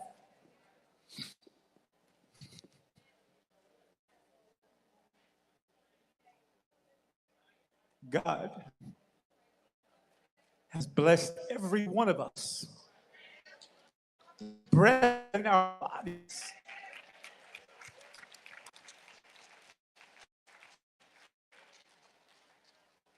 And so as long as we draw breath, they ought to fear us, because they know that we are not going to let this crisis pass without us getting the come up on the other side. So that means Derek can't charge you with going to register 10 people and then come back and check on you to see that you've done that job. Your commitment, your agency has to be a contract with yourself that says, I have the power to do something, not everything. I don't have to be the president, the member, the steward member, the pastor, the preacher, the panelist. I have breath in my body and I can do something to make an impact. That's your charge. Do something. I appreciate that, Andrew. Do something is key. We are sitting in the state that did something. We have the evidence to prove it. Over 10% of all Black elected officials in the nation reside in the state of Mississippi. That didn't happen because we sat by as observers. That happened because we organized and we demonstrated power. November's election is only the stopping point to stop the bleeding, but the power of the Black community rests in each one of us.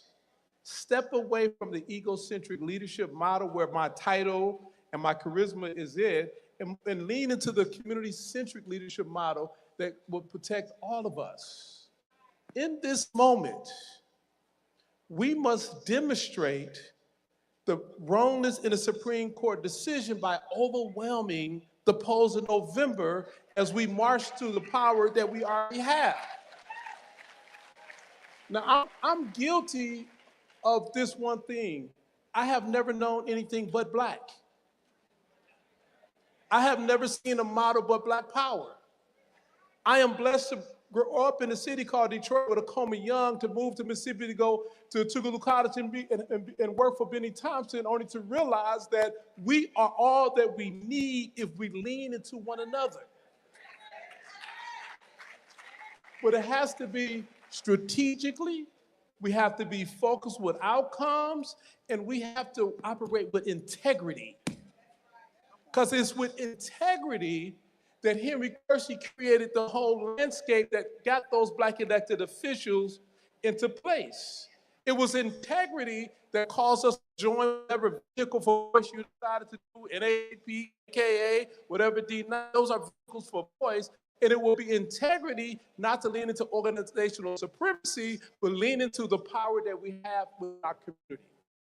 So I love when Charles says, I'm not an activist, I'm an organizer. My charge to you is to be an organizer. Because the people in your communities are looking to you. They like to see Congressman Thompson. They sometimes want to hear me talk, but they're looking for you to give the support and direction that's needed to lean into the power we have in the Black community.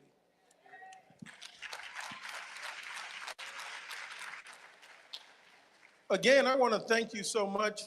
My father, Reverend Jesse Jackson, made his transition just about 90 days ago. And I know that if my father were alive today, he would be right here, right now, in Jackson, Mississippi.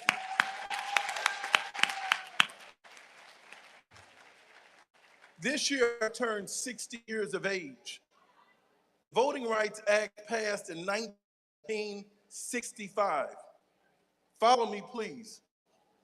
I'm the first generation of African Americans that was born with equal rights. That's right, that's right.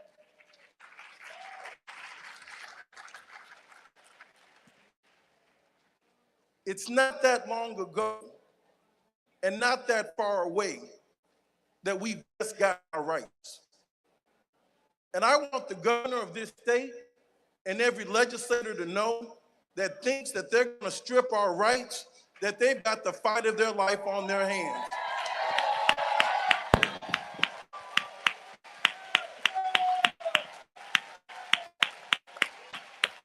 I could not have been here with Reverend Martin Luther King. That was not my fate. I could not have been here with the Freedom Riders. I could not have been here with Schwerner, Cheney, and Goodman. But I thank God, and I am so excited. You got to hear me. I am so excited. One thing about growing up Brother Claude and the Jackson household, for morning, we just didn't have eggs and grits and bacon and toast. We got fed hope every morning.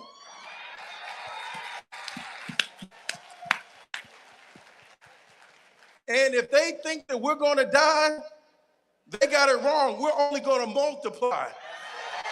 It's so many of us. And the reason they've started the voter suppression, look around, look to the left, look to the right. It's more of us than it is of them. So if they can't win it, they want to steal it. You're not going to steal it this time, baby. No way. Forward ever, backwards never. And I want to thank Benny Thompson, Chairman Benny Thompson. Did you see those thugs? Did you see those wannabe gangsters and those insurrectionists? Did you see them scale the halls of the Capitol and defile our nation's capital? Oh, but did you see one man stand up for Mississippi and call him out by name and looked him in the eye and told him about the Klan, unflinching, unbought, unbowed? A man like none other, the Honorable Chairman Benny Thompson. We need him back, D.C. We love you, Benny.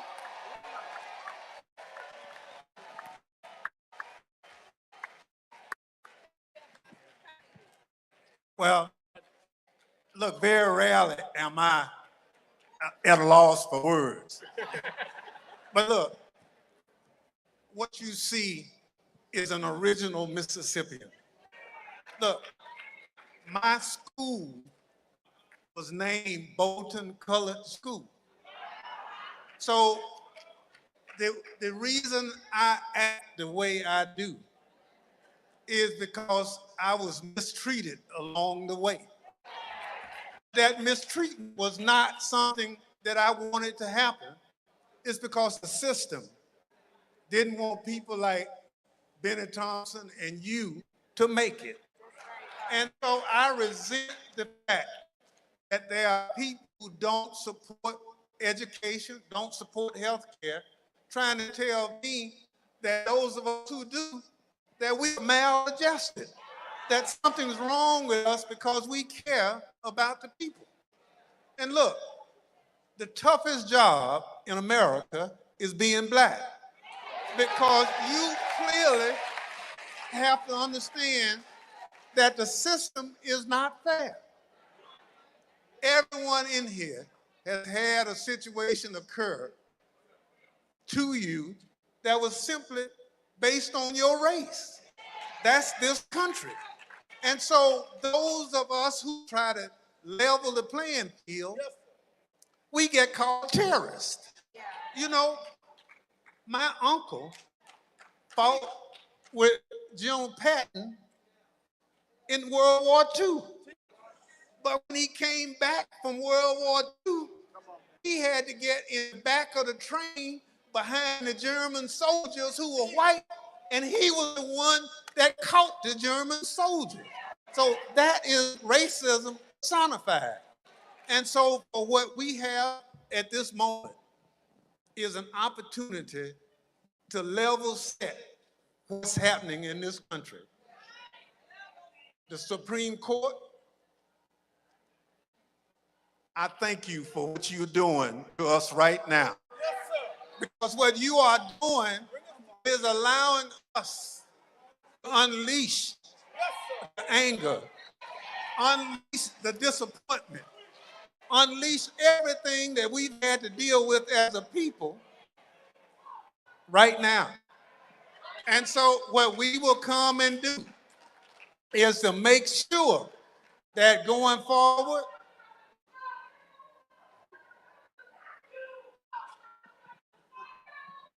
They're on our side. oh, okay. They just hype y'all. They're on our side.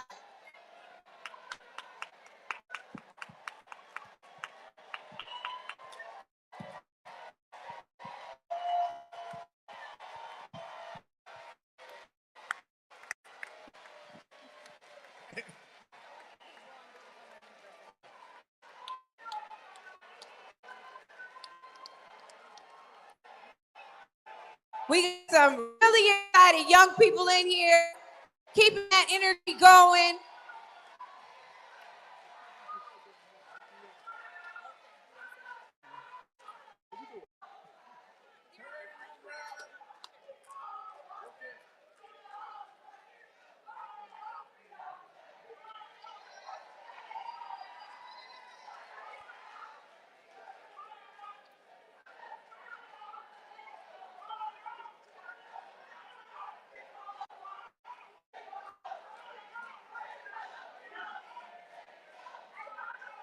As the young people come in, this is a tribute not only to the NACP, but to Chokwe Lumumba and the People's Assembly. So let's give it up to the legacy of Chokwe Lumumba.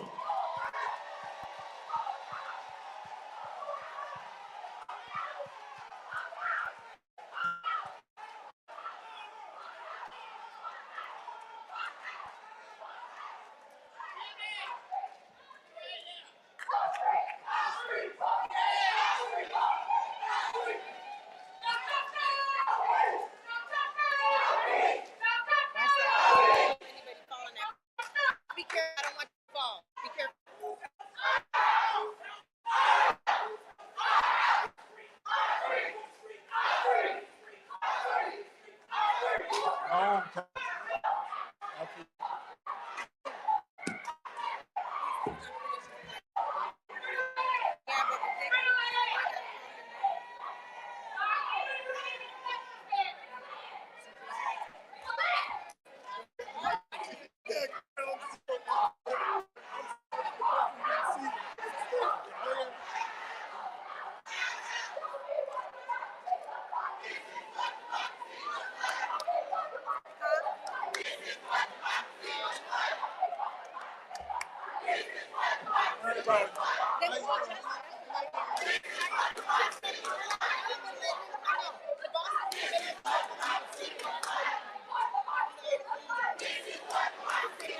All the way from me.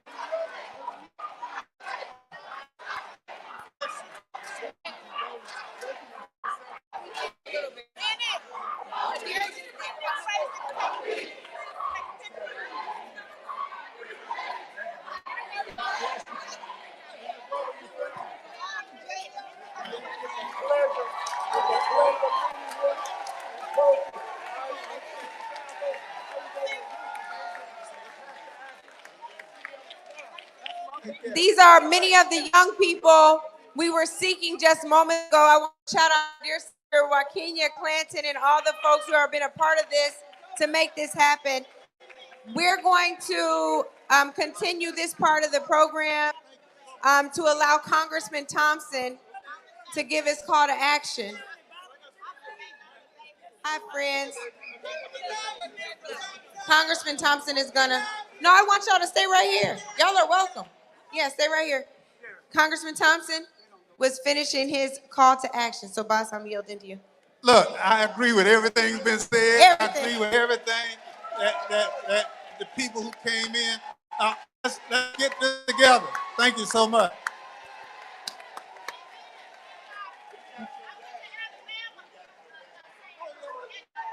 Okay, we're getting ready to.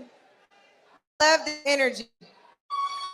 I love it. Keep going, young brother. Keep going. Keep shining. Keep shining.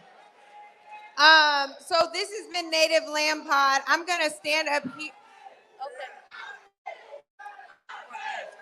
Okay, let's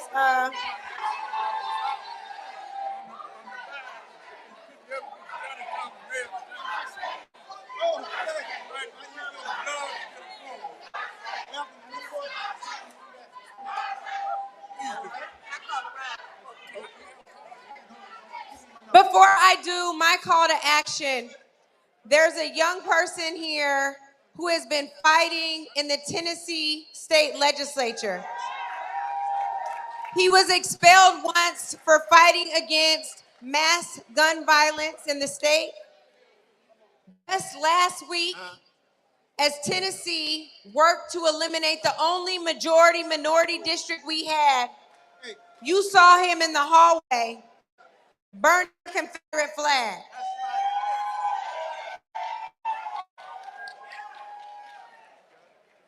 This young man, despite the fact that I'm much older than him, has the kind of courage that makes me admire and feel mentored and supported by him.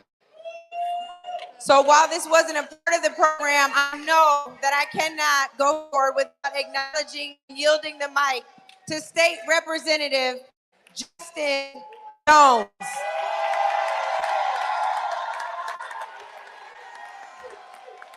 Power to the people. Power to the people. Power to the people. First of all, I want to recognize that we just marched with these young people, my dear sister Rikia here, and these young people who marched down. They ain't gonna let nobody turn us around. Ain't gonna let Tate Reeves turn us around. Ain't gonna let no Jim Crow maps turn us around. And so we come here today because we have a message for the governor. We know that change comes about two ways. Either they see light or they feel the fire. The governor has not seen the light of our movement, so now it's time for him to feel the fire. I burned the Confederate flag as I walked off the Tennessee House because I wanted to send a clear message to the neo-Confederates like Governor Tate Reeves, and Governor Bill Lee, and Governor Kay Ivey, and Governor DeSantis, and Governor Landry, that we will not go back. But most important, I want to send a message we have before we look in front of the stage, a rising generation of civil rights activists. These young people are taking the mantle and saying that it's our time now. That we are not afraid. Come on, young people, because it's your time. Give them a round of applause that they've been leading and organizing. And I'm here today from Tennessee because when they come for one of us, they're coming for all of us. And so what's happening in Mississippi is happening in Tennessee, it's happening in Alabama, it's happening in South Carolina. They're waging war against black folks in the South. But Fannie Lou Hamer sent us to tell them something, that we're not going down without a fight. That we may not be a swing state in Mississippi and Tennessee and Alabama, but we'll swing back on you. We'll fight back with everything we have. We come in the spirit of our ancestors. We come in the spirit of those who are unintimidated by bullet gloves and water hoses. And so I want to turn the mic to my dear sister here, because we are an intergenerational movement. That we come as one, but we each stand as 10,000. That they're trying to make a hand that can no longer pick their congressional representatives. But they forgot something very important in the South. We built this. We built this. We built this. We built this. We built this. We built this. We built this. And we'll tear this new Confederacy down.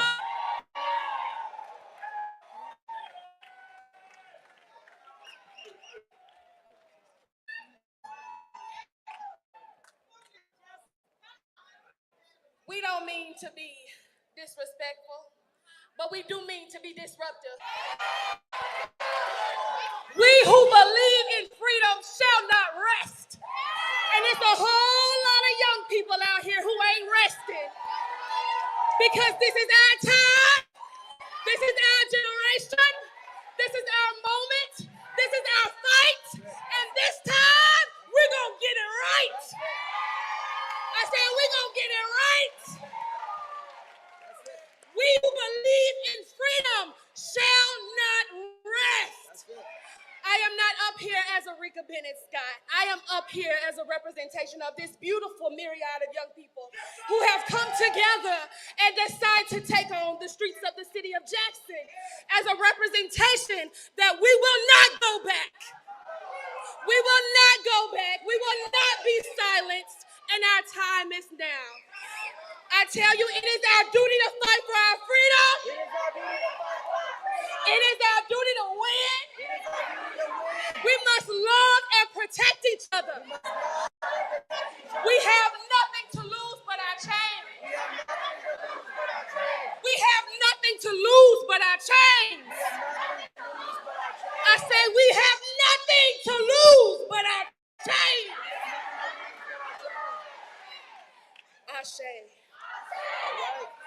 hope you get the message. And that's from M.I. Crooked letter I.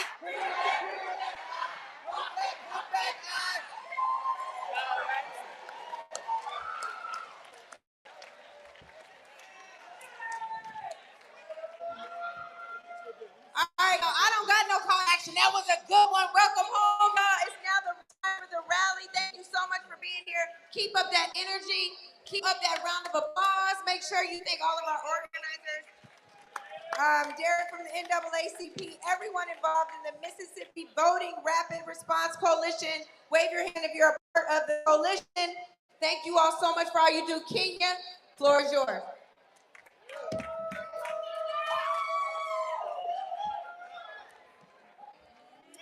Thank you, sis. Hey, y'all. Hey, family. Hey, family. Family. Family. Family. They told me Mississippi was in the house. Is Mississippi in the house? Is Mississippi in the house? Are you on your feet? If you from the dirty, if you from what they call the silk, I want you to make some noise today. This is our fight. Say, this is our fight. This is our fight. This is my fight. This is my fight. I fight for voting rights. I fight for voting rights. Listen, y'all, for those of you I have not met, I'm with Kenya J.S. Clinton. I proudly serve as the Mississippi State Director for the Southern Poverty Law Center. But more than that, today, I stand before you as a sixth-generation Mississippian. I stand before you as the great-great-great-granddaughter of a man named John Booth Booth, a man who fought in the 52nd Colored Infantry of the Union Army right here in Mississippi. The first infantry that fought and won against the Confederacy. I am his legacy. I am his legacy. I am his legacy.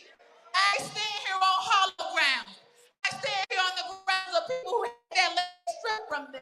I stand here on the grounds of people who had guns put on their backs. They had their bodies castrated. They had their bodies degraded for public display and public profit. The fight, the people in this room, the nearly 2,000 people who are in this room, the people who have journeyed from near and far, from North Mississippi to South Mississippi, from East Mississippi, from Central. We are here. We are here. We're standing on business, the business of voting rights. We will not go quietly into the night on this, y'all. I don't know about y'all, but my ancestors didn't die for this shit, and I'm sitting up here acting like I don't know what time it is.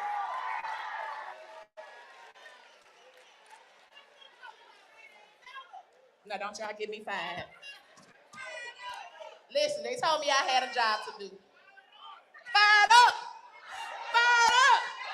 Fired up! They told me with some NAACPers in the house, they said fired up! Fired up! All right. Listen, I stand here maybe as your MC today, but I also stand here on behalf of more than 40 organizations in the state of Mississippi who have joined together to say, not on our watch. If you are a member of the Mississippi Voting Rights Act Rapid Response Coalition, let me hear you say, oh yeah, oh yeah, oh yeah. Huh? Give you the live link.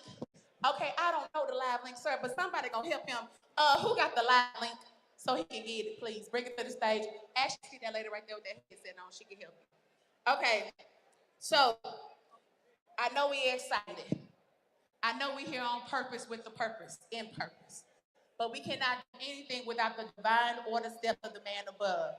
And so join me in inviting Reverend C.J. Rose, the pastor of Mount Ham Baptist Church right here in the historic Jackson corridor of, it's not Fair Street District. Okay, Reverend C.J. Rose.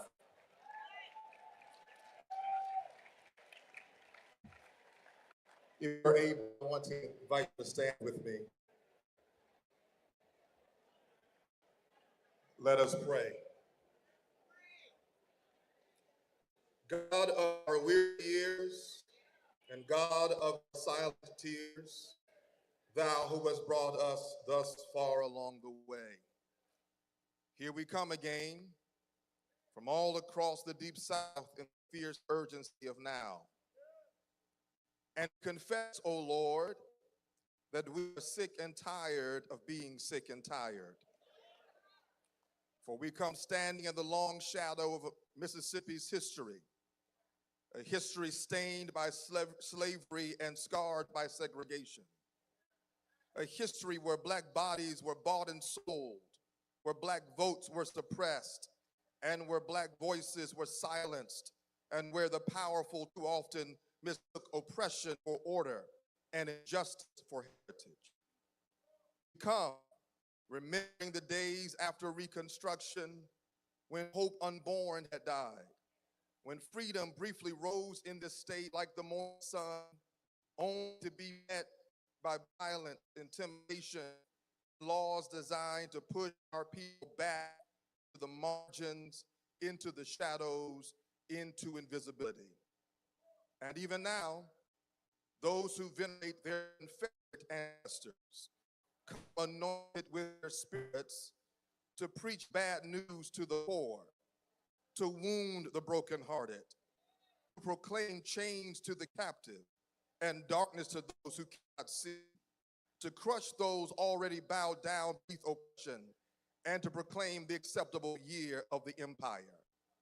Yet we, the disgruntled, disregarded, disrespected, dispossessed, disinherited, outright dissed, gathered here today not in the spirit of fear, but with power, love, and a sound mind, not praying for victory, but praying from victory. For your word reminds us that we wrestle not against flesh and blood, but against principalities and powers, against spiritual wickedness in high places. And because this struggle is spiritual, we declare that the weapons of our warfare are not carnal, but mighty through God, pulling down strongholds. You've already overcome the world, so now, Lord, we ask for your power. Power to not go weary in our doing. Power to speak the truth boldly in love. Power to tread upon serpents and scorpions.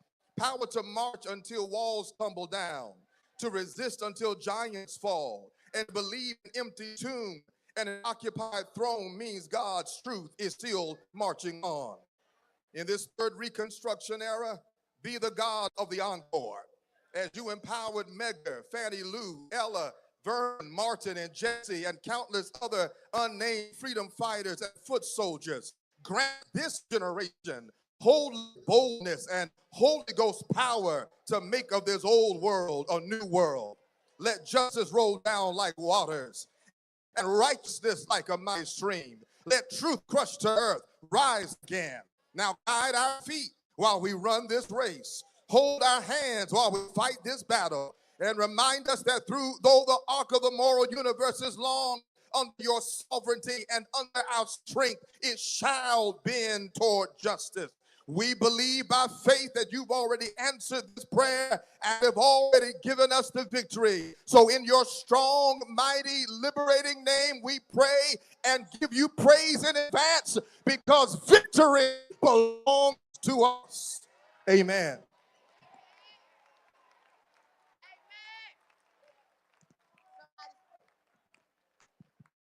Somebody say victory, victory, victory, victorious.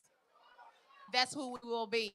Y'all join me. Today has been brought together by, like I said, by more than 40 different organizations here in the state of Mississippi, and also some nationally.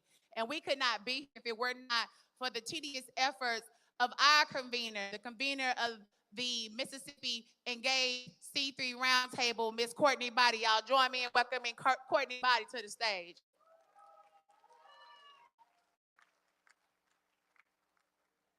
Thanks, Joaquin. Mississippi, are y'all ready? I don't hear y'all. That was weak. That was weak. I said, Mississippi, are y'all ready? So as Joaquin said, I am Courtney Body. I am the executive director for Mississippi Engage, and I am standing here today because somebody fought for my rights. And a couple weeks ago, the Supreme Court looked at everything our people fought for and everything they marched for, everything they bled for, everything they died for, and they said not good enough. But I need to know and to hear something today. We are not silent, we are not invisible, and we are not going anywhere. Look around you. This right here, this is what they're afraid of. They are trying to erase us. But guess what? Y'all have proven today that we know our power. We need to know is that we are going to fight. We will carry it in the courts. We will carry it in the legislature. And we are going to carry it at the ballot box every time. So again, Mississippi, I ask y'all, are y'all ready? Okay, this is our fight. This is our vote, and this is our state. Thank you.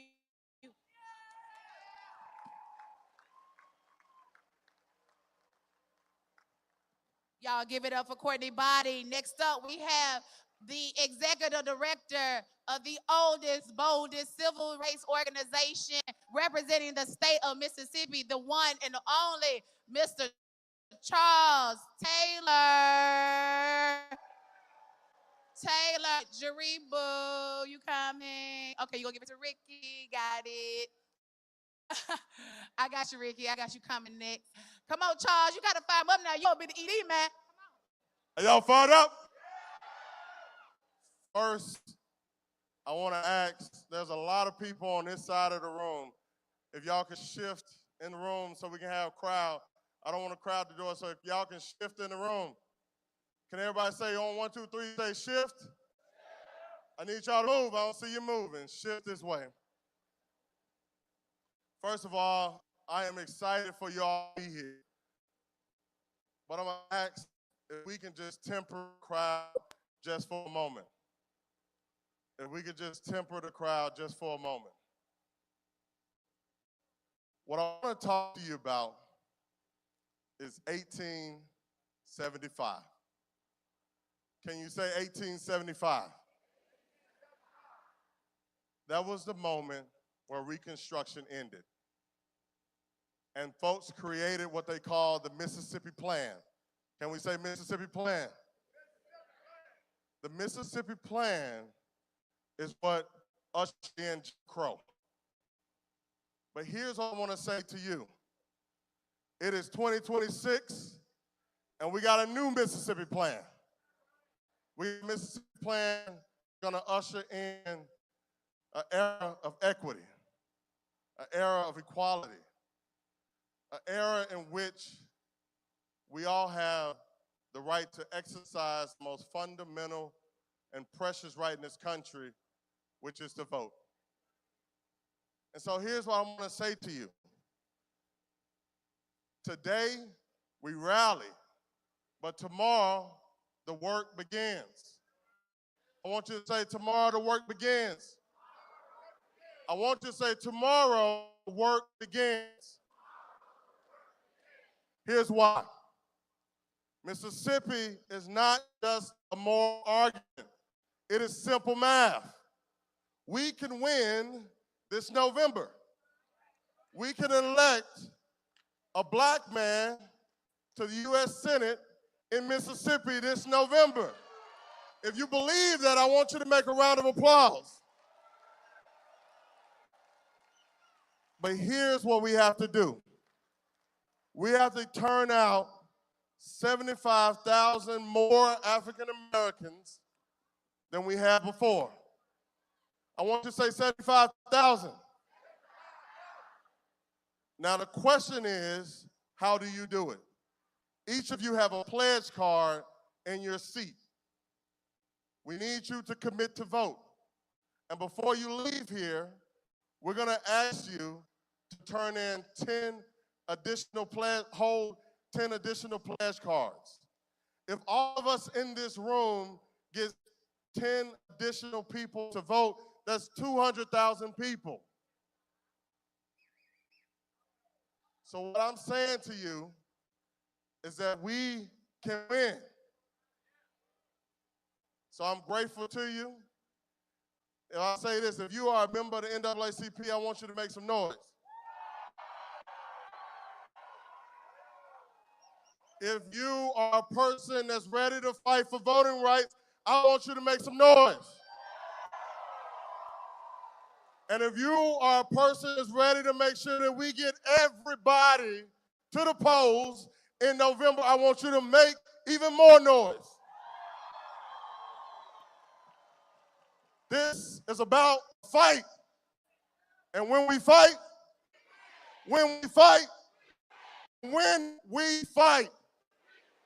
thank y'all and God bless. Y'all give it up for our leader, Mr. Charles Taylor.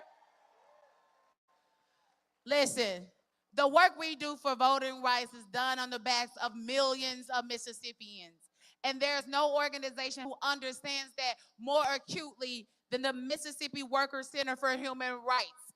And so I'm asking if the members of the Mississippi Center for Human Rights could join their chairman, Representative Ricky Thompson, on the stage today to talk about the plight for voting rights and human rights. Y'all give it up for Ricky Thompson.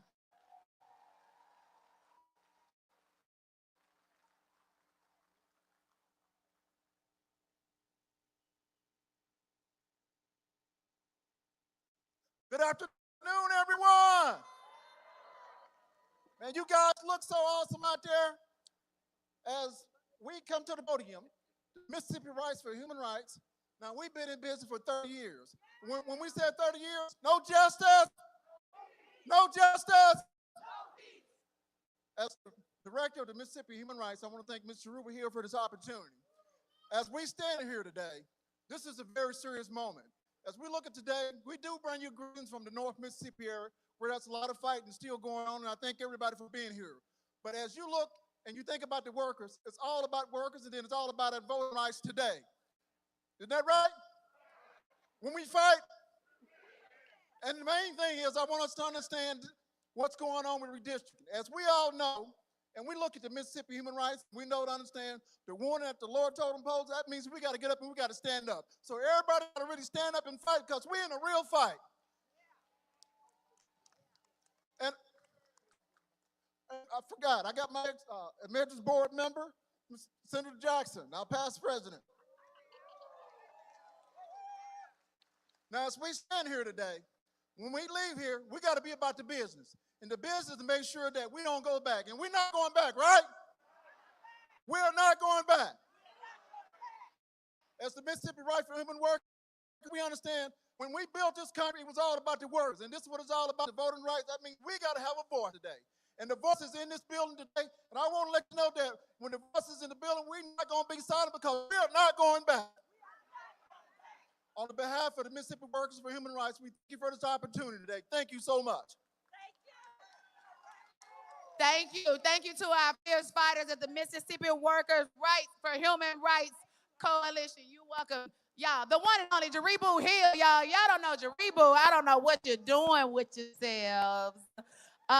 Listen, I know we got a whole bunch of folks back at the doors. Do me a favor, come on in. We all family. We got a lot of room right here in front. We need to clear the doorways for safety. So if you would, just come on into the room. As they say in the good old Baptist church, come on in the room. Okay, that's all I got. I ain't got no more than that. Okay.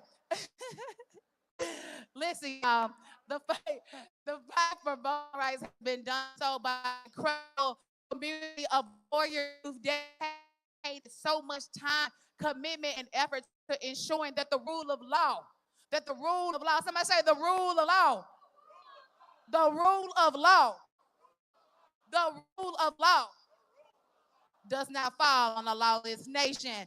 Join me in welcoming to the stage Miss Haria. Haria, come on up, y'all. Give it up for Haria. Representing the Mississippi Center for Justice. Hello, Mississippi. Look at all the beautiful. I'm fired up. Are you fired up?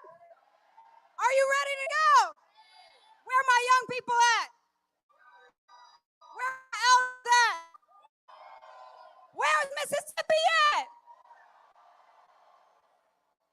Joaquina said, my name is Haria Tarakan, and I'm the Director of Policy and Advocacy at the Mississippi Center for Justice.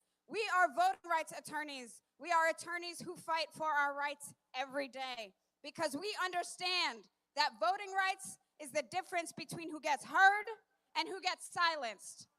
Voting rights is the difference between those who have rights and those who do not. Mississippi Center for Justice and our partners litigated that case that got us 3 more seats, that got us better representation in Hattiesburg, in Chickasaw County, in DeSoto County, and in Monroe County. And the rogue Supreme Court vacated our judgment this week. But we will continue to fight. We will fight in the court. We will fight in the legislature. And we will fight in the street. We will fight because we know housing rights are voting rights. Health rights are voting rights. Property rights are voting rights. Immigrants' rights are voting rights. Education rights are voting rights. Healthcare is voting right. And civil rights are voting rights. So we will for all rights. And we will join you every day because fair maps equal fair representation. And we want our maps fair. Join me and say, you can't stop the revolution. Voting rights is the solution. You can't stop the revolution. Voting rights is the solution. Thank you, everybody. I love you. Y'all give it up for Haria. Give it up for Haria. Now listen, next coming to the mic, we have 2 organizations who've been doing the work to make sure that Black voters are centered, that Black voters matter. Somebody say Black voters matter. Black voters matter. White voters matter. Hispanic voters matter. Asian voters matter. Native American votes matter. All our votes matter. With that, I'm calling to the front. It's Carol Blackman. She's the leader of the Mississippi Black Voters Matter Action Fund. Miss Carol, you in the house. Y'all give it up for me, Carol. I'm also going to ask Cliff Albright to join her in the front. Cliff, if you're here, let me see you make your way. Let me see you make your way. All right, while they're doing all of that, I'm going to call up our next group, another group who's also equally committed to the vote, but equally committed to the vote on behalf of those who have been disenfranchised. Join me coming to the stage. Okay, all right, they didn't join. Okay, see, this is how Black people go. They just say, hold on, baby, not too fast, not too much, not too much. Y'all ready? Miss Karen is ready. Okay, Miss Karen, come on. Hey, y'all. We all here for the same cause. We here to make it known that all of us are going to make our votes count, and we're all going to bring somebody with us. I always think about, when I'm talking about voting, I think about my grandmother. I think about my grandmother who at 65 years old went to the Madison County Courthouse to try and register to vote. She was not allowed to vote. So then, guess what? She went back again. And she got her name in the Sovereignty Commission file. So she taught me, always vote. I'm a super voter. My whole family are super voters. And y'all, there are 13 of us siblings, and all of us and all of our children vote every chance we get. So before I sit down, I just want to say that I remember when there was no Voting Rights Act. I remember when it was passed, and I remember when the vote came to us at the age of 18. And I've been voting ever since. I am working across Mississippi with Black Voters Matter as the senior state organizing manager. I work with a whole team of people across this state. We got partners who are here in the audience today. And y'all, some noise. And I want to thank them because they're doing the turnout. They're getting the people to do the movement. And we are working toward November. We're working toward letting the governor and all his people hear our voices. And now I'm going to turn it over to my boss, Cliff Albright. What's going on, Mississippi? How y'all doing? So last Saturday, we had a thing over in Montgomery. It was called All Roads Lead to the South. And today, what we know is all roads lead to Mississippi. And we say all roads lead to the South in Mississippi because what happens here doesn't just stay here. What happens here with Jim Crow maps affects every state in this country. Nobody's going to get an exemption from Jim Crow. But what we also say, because the South is important, because the South has given so much to everybody else. The South has given the rest of the country its freedoms. You know, at the earlier rally, we talked about folks like Medgar Evers and Fannie Lou Hamer, right? Those are the real founders of the freedoms in this country. The Liberty Bell might be in Philadelphia, but freedom rings from Mississippi.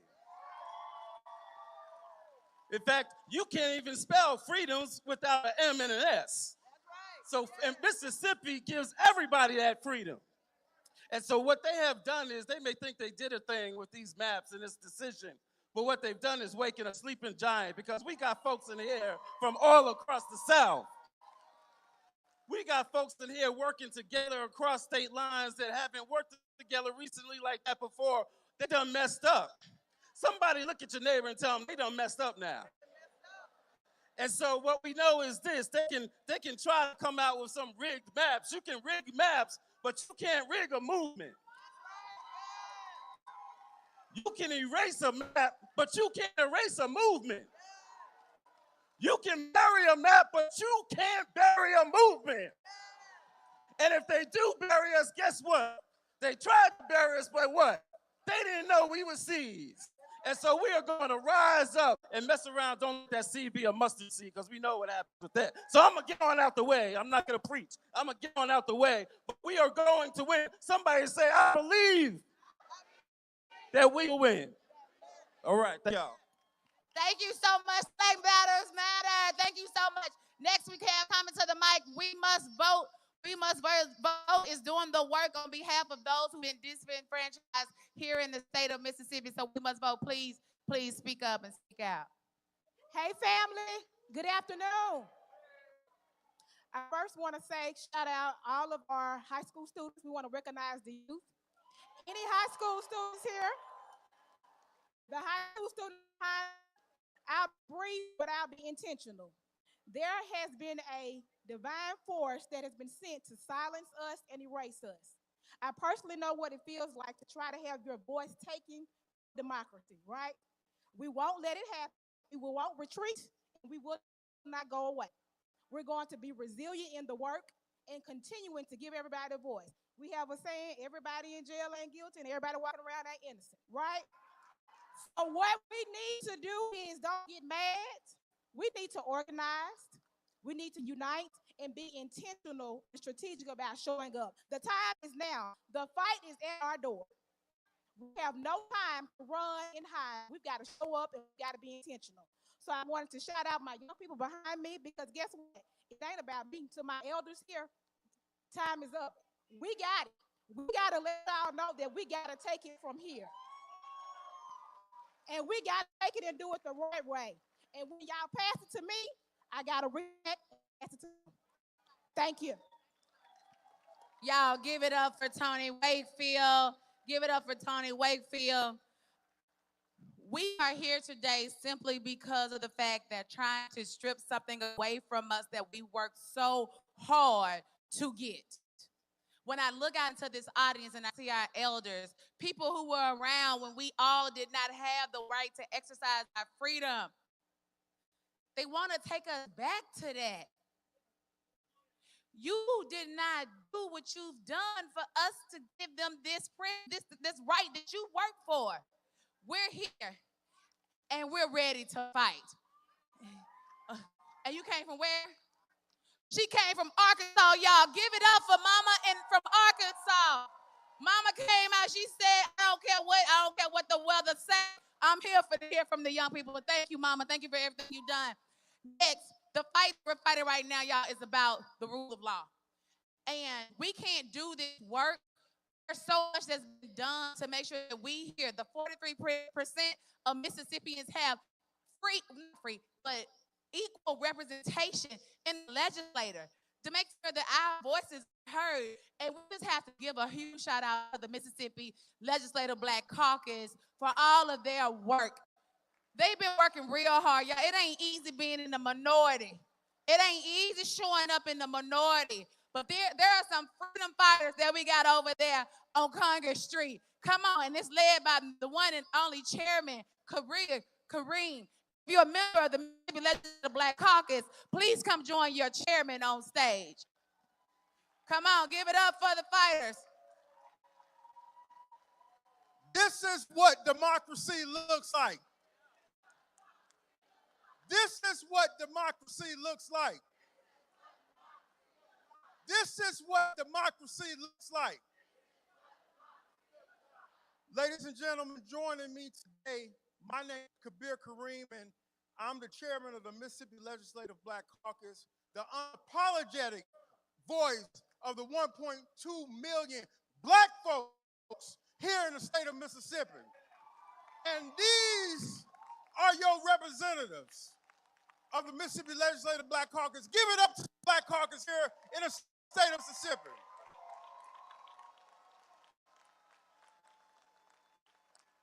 We will not be erased. We're not going anywhere. And if you think you're going to get rid of us, you got another thought coming. What started out as a caucus of one in 1967 with our emeritus leader, Robert G. Clark, if you notice, some of our members are wearing our Black Caucus lapel pin in his memories. And the fight that our emeritus leader, Robert G. Clark, fought in 1967, I'll be damned if we're not fighting that same fight in 2026. But guess what? We ain't going nowhere. A hog squeals before you kill it, and we ain't going nowhere. But I thought it'd be fitting, Wakenya and a member of this audience, to bring up the son of Robert G. Clark. Y'all give it up for Representative Brian Clark. Honor his father, give it up. The first legislator elected to the legislature since Reconstruction.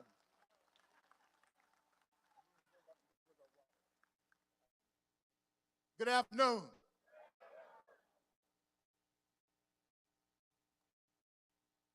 I stand here today down the streets in the shadows of that old Capitol. In 1890, framers of the Constitution we got framed and passed a Constitution, y'all, that came to be the most systematic voter suppression law this country had ever seen. And the framers of that Constitution told the entire state and the country exactly what they was doing. They was passing a law that was going to disenfranchise African Americans without technically violating law. 136 years later, right down the street from that same building, we're fighting that same fight. We fighting the fight where we got a legislature that is going to go in session that's going to try to disenfranchise black people without technically violating federal law. Same fight, same song, second verse.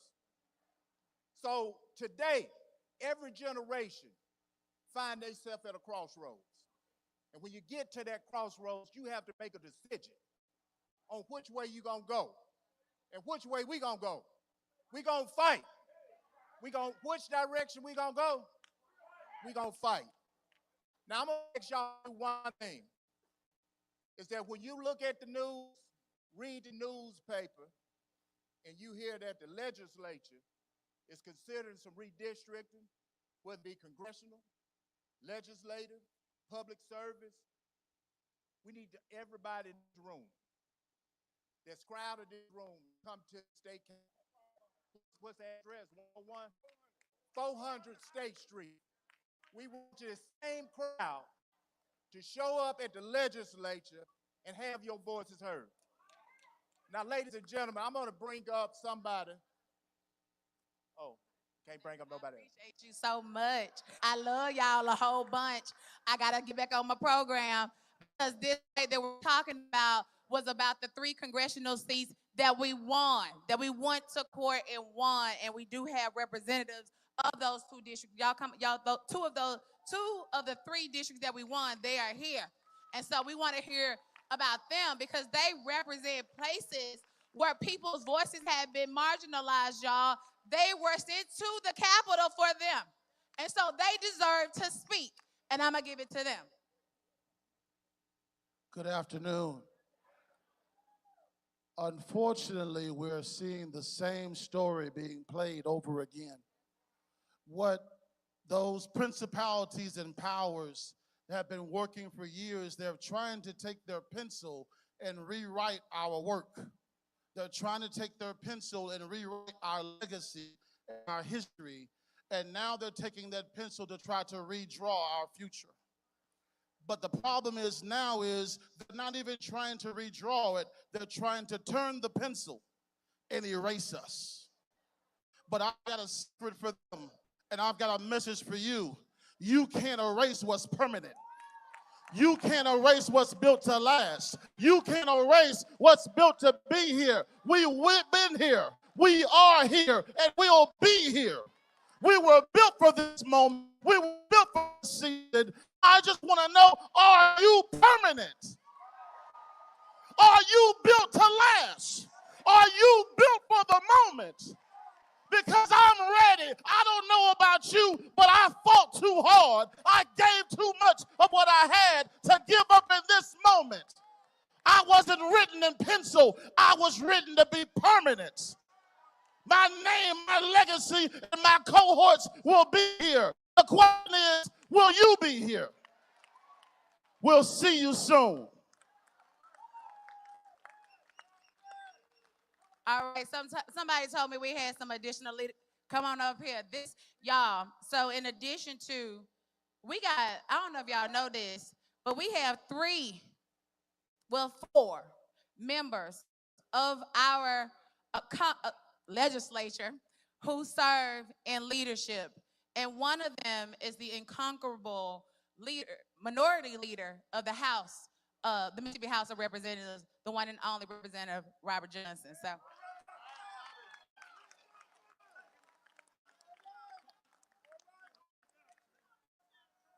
Hey, thank you. I rarely come in a room and say it's hard to follow, but it's hard to follow these. It's been some great speakers up here today, but let me just take a turn at something. You know, we talk about our historical perspective, but as legislators, we deal in the present, and we deal with what we have to do right now. And I just want to ask you, if you live in a state that has the lowest gross domestic product, do you think you need to come out and change your leadership? If you live in a state that has the highest poverty level, do you think you need to come out and change the leadership? If you live in a state that has the highest unemployment in the nation, do you think you need to change your leadership? Well, let me tell you something. They always tell us that we're only voting at 25%. Well, damn it, it's time now to get up to 100%.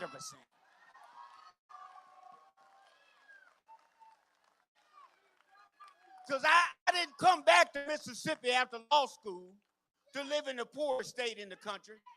I came back here to be a part of a change or something you want to build. Now, I heard everybody talks about black votes. My challenge is that there are poor white folks out there too. And I want them to come out and vote on behalf of themselves. It's time for them to stop voting against their interest. Let me tell you something. If you got the highest poverty rate in the country, they ain't all black folks.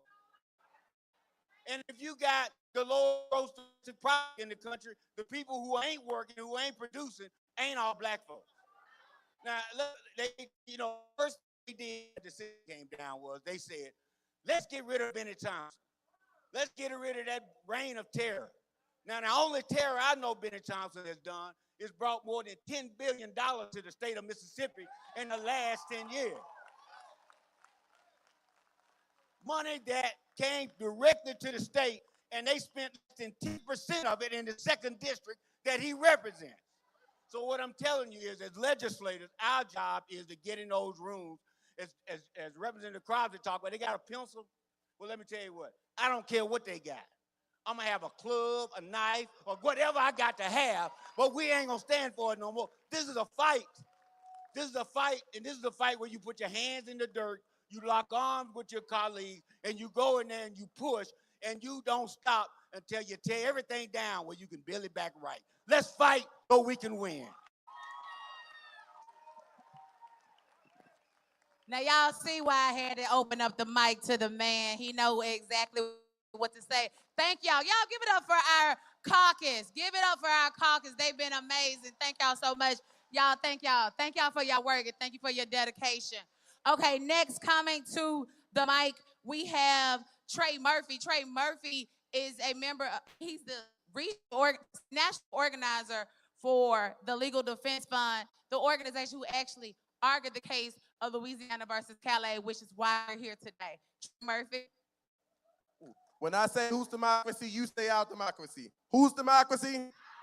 Who's democracy? Mississippi, I can't hear you. Who's democracy? All righty.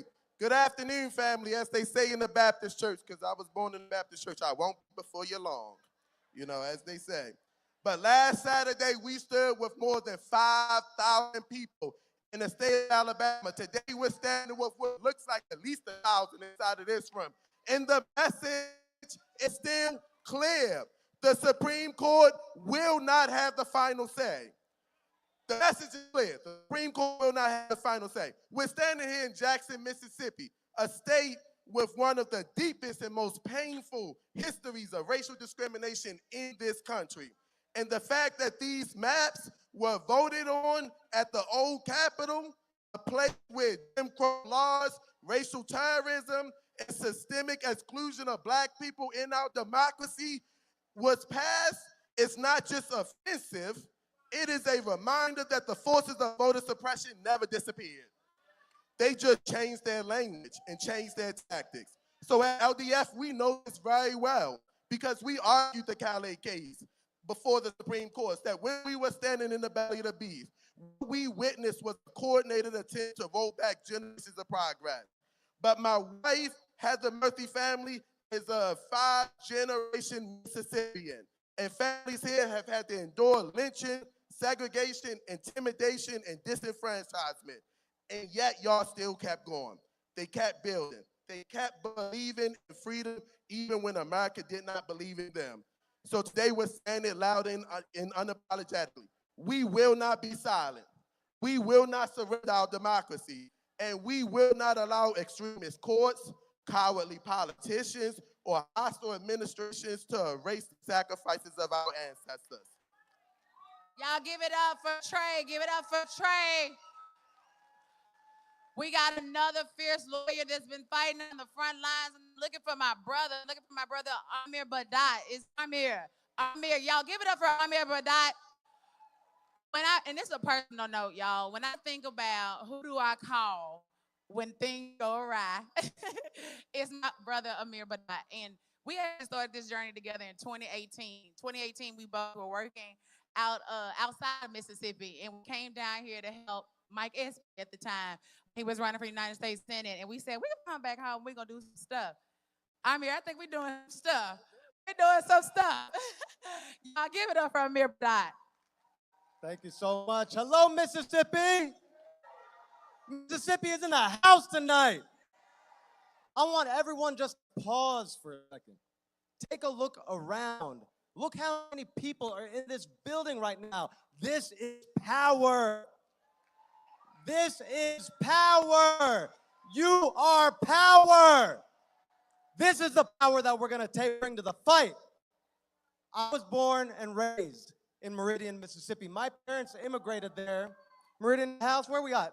Where y'all at, Meridian? There we go. My parents immigrated there almost 50 years ago. My wife and I are raising our family here in Mississippi, and that's because Mississippi raised me. Mississippi raised me. Mississippi taught me what community is. Mississippi taught me what it means to struggle for something bigger than yourself. Mississippi is why I became a voting rights attorney. Medgar Evers, Fannie Lou Hamer, Hollis Watkins, the countless Mississippians who fought, who gave their lives for the rights that we enjoy today and that they're trying to take away, who fought to change America, they are why I became a voting rights attorney. Those heroes beat back Jim Crow when they won the Voting Rights Act of 1965. And now, the Roberts Court has opened the door to Mississippi to try to recreate the Confederacy. But let me tell you all something. Let me tell you all something that Albert Hoseman and Tate Reeves and Jason White don't know. Our heroes prepared us for this moment. When Fannie Lou Hamer walked from Ruleville to Indianola to register to vote, she prepared us for this moment. When Hollis Watkins went from county to Mississippi County registering people to vote, he prepared us for this moment. When Medgar Evers organized a boycott of businesses in Jackson, right here, he prepared us for this moment. We are ready for this moment. We are ready to fight. Let me hear you say it. We are ready to fight. Say it with me. We are ready to fight. We are ready to fight. In the legislature, we are ready to fight. In the courthouse, we are ready to fight. And in the streets, we are ready to fight. Thank you. Y'all give it up for my brother. Give it up for my brother. I'm Dot. Listen, the work that we do here can't be done alone. We have to do it in coalition. We got to do it in coalition, meaning that all of us coming together, pulling together our time, our resources, our efforts, all in the name of the same cause. And the cause today is voting rights. So the group of people that I am bringing to the stage next, they are a part of the collective consciousness of the state of Mississippi. That's right, give it up for them. This is a multicultural coalition that we are building here in this state, because what affects one of us affects all of us. Say, what affects one of us? What affects one of us affects all of us.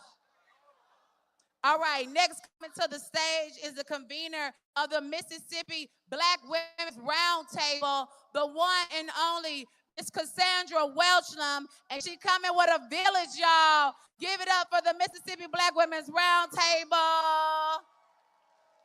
Oh, wait a minute. Who do we have? Let me look, let me see. Oh, y'all, give it up for this, Mr. Melanie Campbell.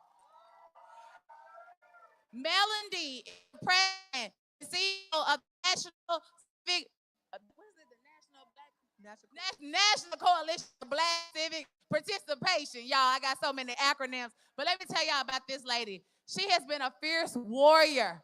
I mean, warrior for us, our people, but specifically Black women in this country, in this nation for more than 30 years. So y'all give it up to Melanie Campbell. Hollis Watkins' name has come up a couple of times. Come on, these my people. And I got some more people out there. Y'all come on in. But Hollis Watkins' name has come up a couple of times in this room. He was my mentor, Derek Johnson's mentor. He was also John B. Lambright's mentor, and we grew under his leadership. And if he was here, he was saying this: we've come this far by faith, leaning on the Lord. Come on, y'all, yeah. Trusting in holy word. Yeah. He never failed me yet. Come on. Oh, can't turn around. We've come this far by faith. Yeah.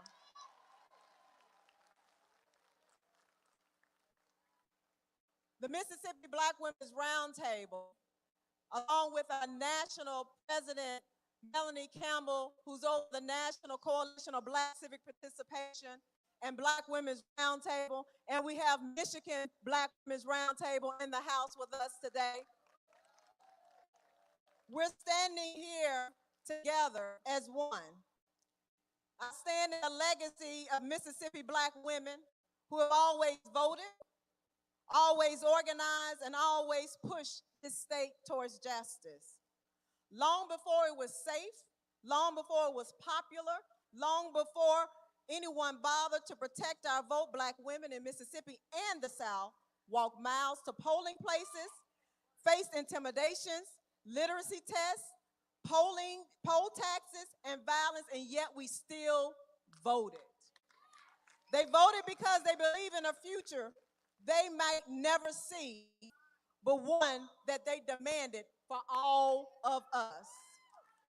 And today, we honor them not with our silence, but with our actions. Because the issues that sit on your kitchen tables are on the ballot box every single year and every single day.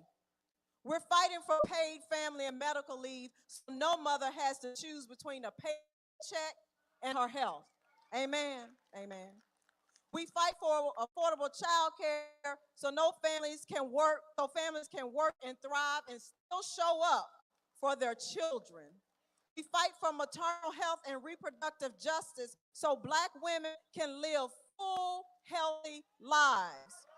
We fight for voting rights because without the vote, we lose the power to shape every one of these issues. Right now, Mississippi and across the country, as many of you have heard, these efforts are to silence our voices, restrict our access, and make it harder for us to do what we have come down here to do.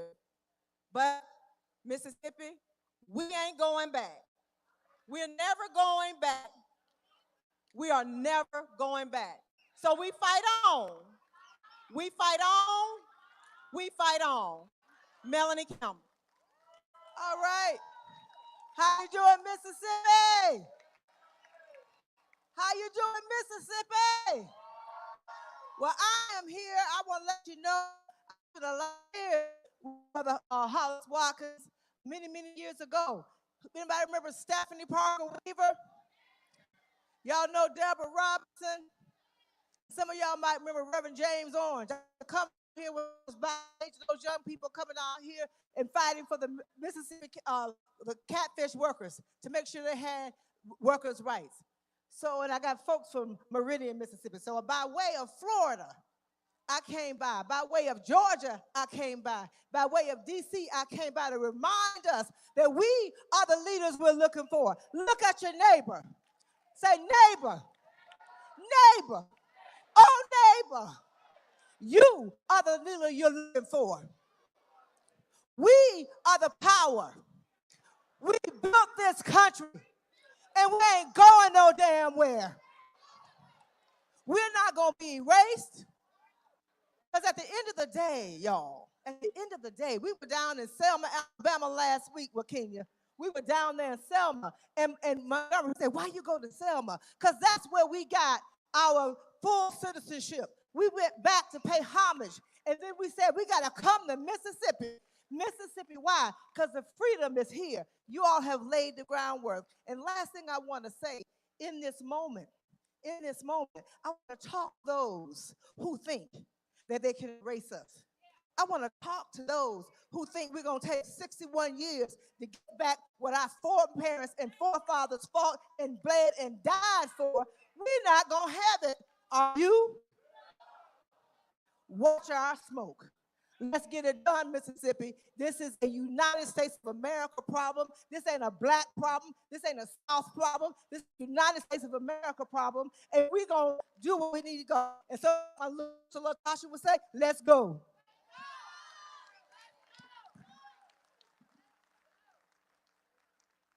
Listen, y'all, if you got a fan say Mississippi fights back, come on, y'all. I know it's been long, but it ain't wrong. Say Mississippi fights back.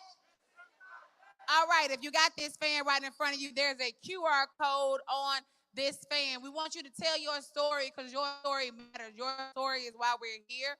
And so do us a favor, scan this QR code so that you can let the people know why this cause matters to you. Listen, next up, because y'all, hey, we building up to something big. Say, we building up to something big. We building up to something big. Listen. I'm actually going to ask us to take a quick little music break. I feel like we need an energy booster. Y'all need an energy booster? Just a little bit of an energy booster. DJ, what you got for me?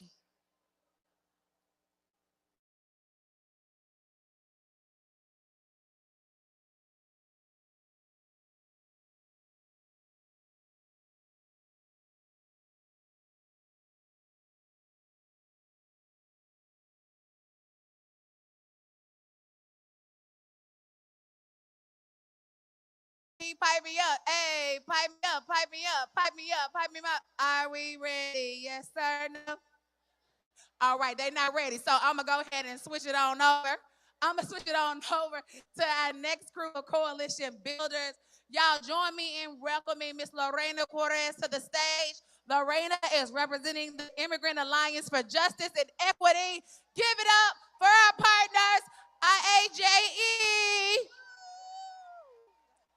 Power to the people, y'all. Sing it with me. This little light of mine, I'm gonna let it shine. This little light of mine, I'm gonna let it shine. This little light of mine, I'm gonna let it shine. Let it shine, let it shine, let it shine. All right. To my beautiful community, my brothers, my sisters, my children, and my elders, today we are letting our light shine. Look around this room and the faces of the people sitting next to you. We're here because we dare to dream a better life. Not here because we love our families and we love our Mississippi. But love is not just a feeling, it is an action. And today I want to talk to you about the most powerful tool we have to protect the love. Our voice and our vote. 61 years ago, the Voting Rights Act of 1965 was signed into law written in blood, sweat, and tears of Black leaders and organizers right here in Mississippi, facing beatings, jail, death, so that regular people could walk into a booth, pull a lever, and say, I'm here, my life matters, my children deserve a future. And we know this is Black history, but what does this have to do with us, the immigrant community? Well, let me tell you, it has everything to do with us. Everything. When Mississippi passes laws that make it harder to vote, they're trying to silence all of us. They're trying to silence the immigrant mother who just got her citizenship, voting at her school for her child. Voting Rights Act is the shield that protects our right to be heard. If that shield is broken, we are all left unprotected. But the beautiful thing is that when we work together, we win. Our Black brothers and sisters have been paving the way for resistance. We know the terrain and the struggle. They know how to organize, hold the line. As immigrants, we know how to work hard, sacrifice, and how to build community out of nothing. Imagine what happens when we put our hands together. To win a Mississippi that respects our dignity, we must walk hand in hand with our Black brothers and sisters. We must show up for their fights just as they show up for us. We must learn from their history and they must hear our stories. Sí se puede. Yes, we can. Sí se puede. Yes, we can. We love you, Mississippi. Thank you so much, Lorena. Thank you so much.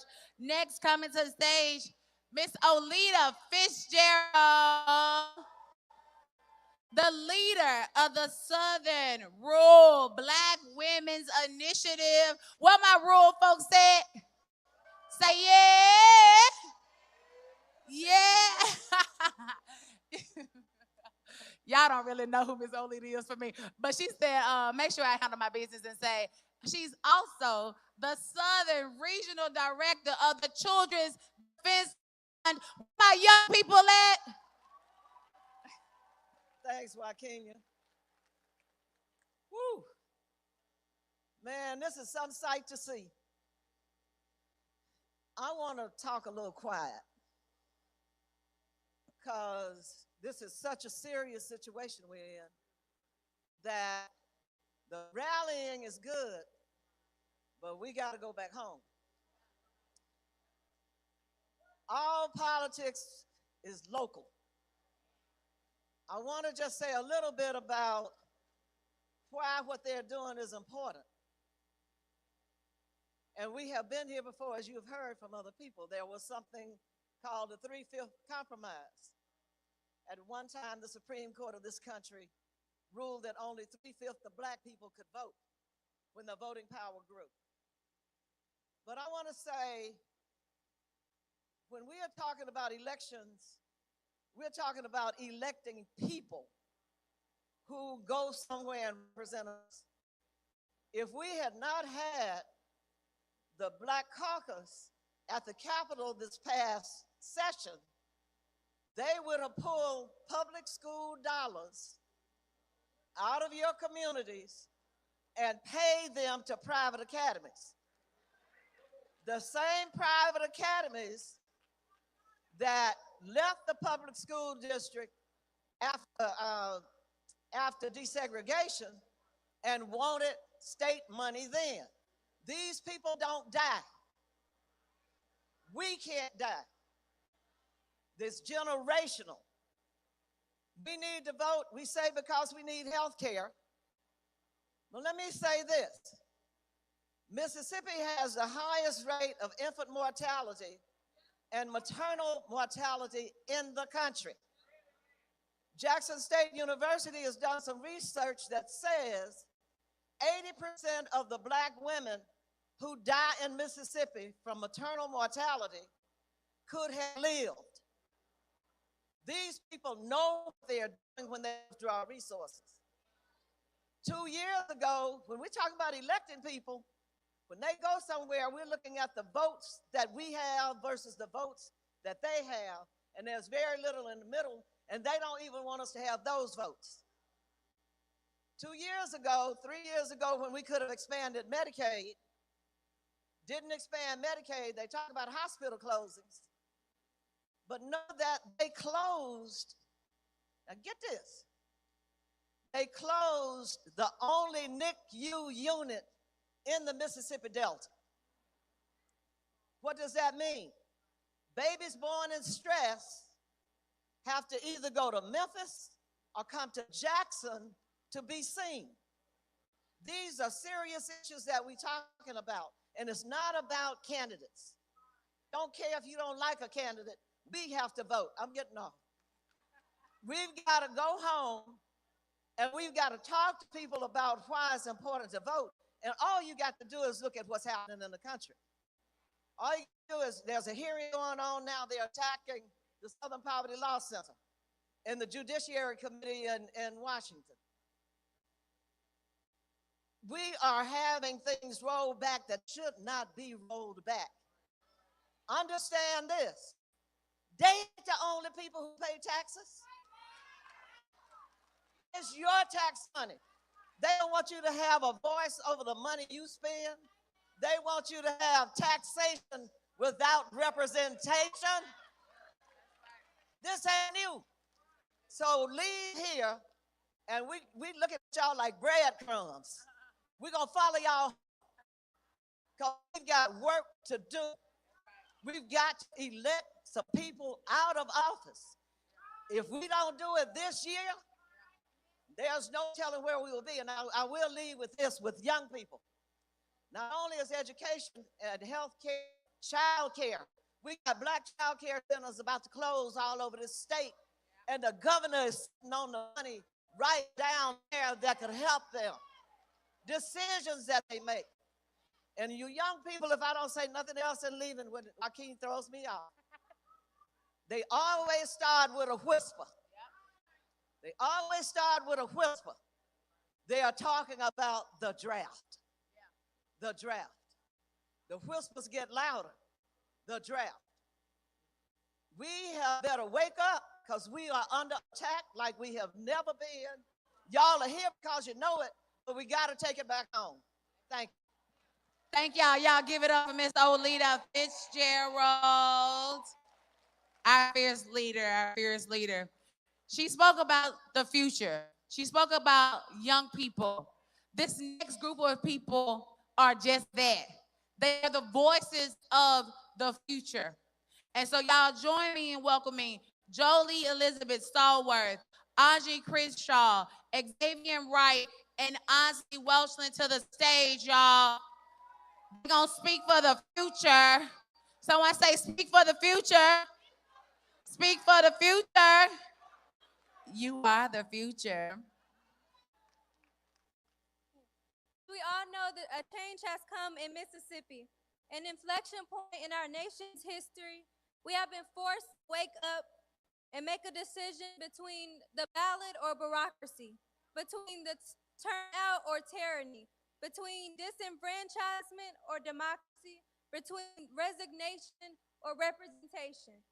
I know you all are very aware of the decision that the Supreme Court made, which allowed for redistricting and the drawing of the lines. The governor calling it a good day in Mississippi. We all know that that is not true. We all know that it is just a green light for gerrymandering. Let me be clear, they may redraw the lines, but they could never redraw our dignity and our determination. Because no matter how these lines are shifted and shaped, one truth remains unchanged, and that is the power has never lied in lines on a piece of paper. The power has always been with the people. The people who refuse to be silenced, and the people who refuse to be denied, and the people who refuse to be spectators. We will overcome, and we shall overcome. I close with the words from Dr. King. Freedom is never voluntarily given by the oppressor. It must be demanded by the oppressed. Thank you.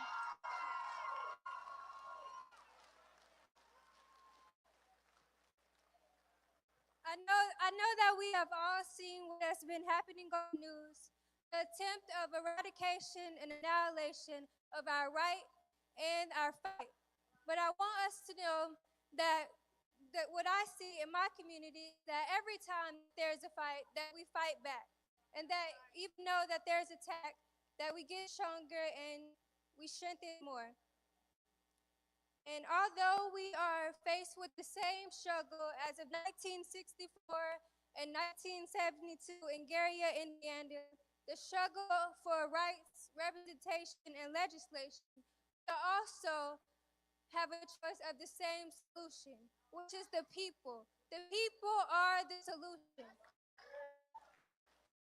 Said to me that we are the solution.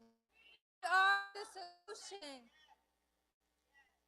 And although Mississippi is the center of the voting rights movement, because we know that our ancestors like Fannie Lou Hamer, Hollis Watkins Muhammad, and also Medgar Evers, we send a clear message, and that is that Mississippi will not go back.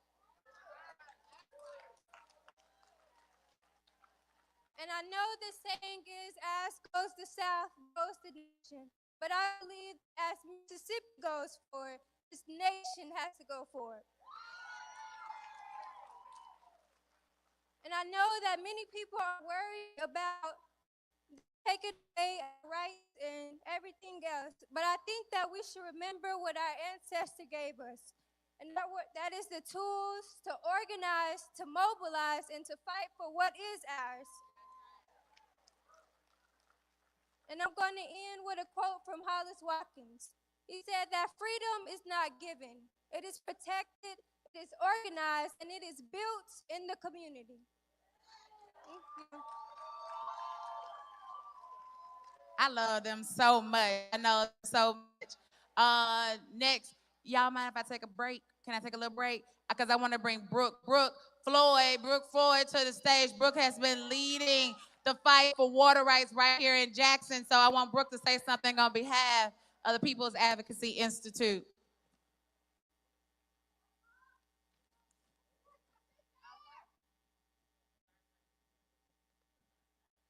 I was a cheerleader. I can yell, but I don't think I can yell that loud. And it was a long time ago. Thank you all for being here, for standing up. There are some of us missing, and I need you to bring them next time. So turn to your neighbor and say, neighbor, next time, I'm going to bring those folks that aren't here today. And I'm going to tell them what we talked about today. Now let's get to it. According to the 2020 census, Black people make up 38% of our state's population. Now let's say this. There is a reason they cut that census short. There have long been concerns from racists that they were losing their stronghold, and they have been hell-bent ensuring that they don't. Discriminatory voter ID laws, mass incarceration, underfunded public schools, and now the myth that redistricting will result in fairer elections. They have flooded social media and the news with sound bites, with misinformation, alternate realities, appealing to people's fears, prejudices, and lack of access. There is a reason we have a digital divide in Mississippi, drawn down color lines and economic status. Fellow Mississippians, let me make sure your anger is placed correctly. Our Black lawmakers make up 31%, just 31% in that building over there. They are not the majority voting bloc in the bill or for any laws that come out of it.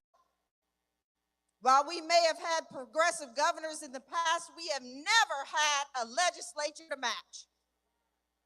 We do have an alarming number of hospitals and clinics that have closed or are on the brink of closing. Schools gone, crumbling infrastructure, food deserts, some of the highest grocery costs in this nation, violence increasing throughout the state, and forever chemicals in the water in 80 out of 82 counties. When disaster strikes, it is us. It is us that shows up, community, supporting each other, knowing that if we wait on them, it will be too late. We didn't make Mississippi the poorest state. No, we have existed and struggled and figured out how to survive in a system actively trying to destroy us and silence us. If you speak out, they attack you, your family, your friends. We know they only move quickly in moments like this to victimize Black people, poor people, brown and other marginalized groups. Imagine if they put that energy into making Mississippi better for us all.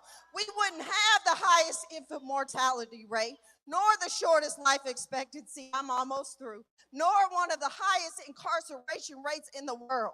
The UN declares slavery as the gravest crime against humanity, and Mississippi or the others. They refuse to acknowledge it. So when the governor declares all Americans are created equal, but half of Mississippi isn't treated as such and never has been, I certainly do not trust you or your friends with my equality. Senator Jeremy England said, and I quote, "We are barbarians who only want to grab the flag of our team and hoist it high for a starving and poor crowd." Our governor said the reign of terror would be over soon. The only barbarians I'm aware of are those who deny their fellow Mississippians access to health care, healthy food, quality education, safe infrastructure and water, selling our land to the highest bidder as they slowly poison us. I agree the reign of terror needs to end, but the terrorizer, sir, is you and people like you. We are tired, we are angry, and we are hell-bent on thriving. We will not stand down. We will not stop, and your reign of terror will end soon. I will see you all in November, and I will see you in 2027 and in 2028. We are coming for each and every one of you.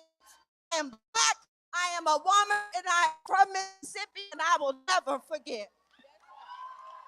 Y'all give it up for Brooke. Give it up for Brooke. Give it up for Brooke. Next coming to the mic is Candace Abdul Tawab. Mississippi for a just world, y'all.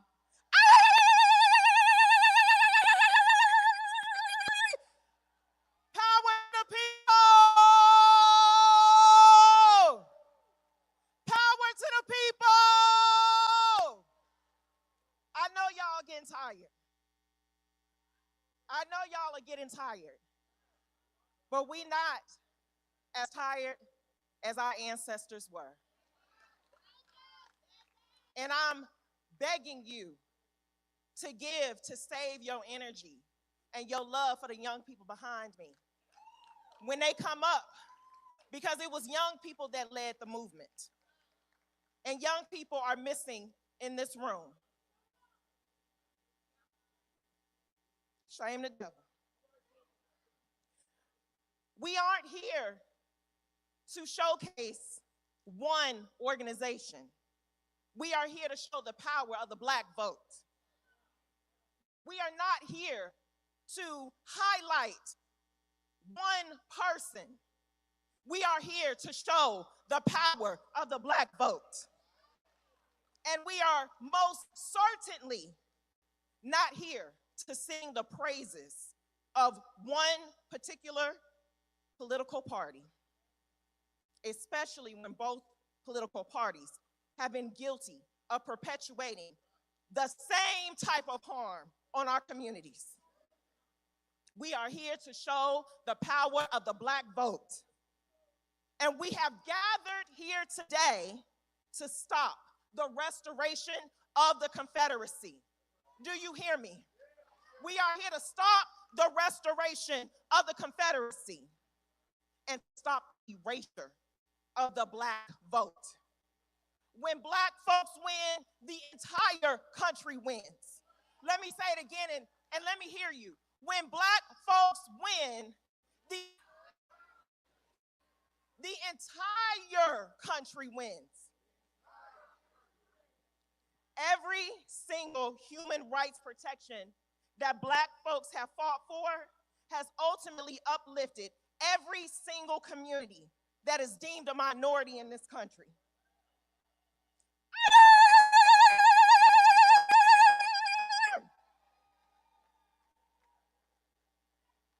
But we are part of the global majority. Remember that. We are part of the global majority. From Mississippi, my people, I didn't hear you. From Mississippi, let me hear you.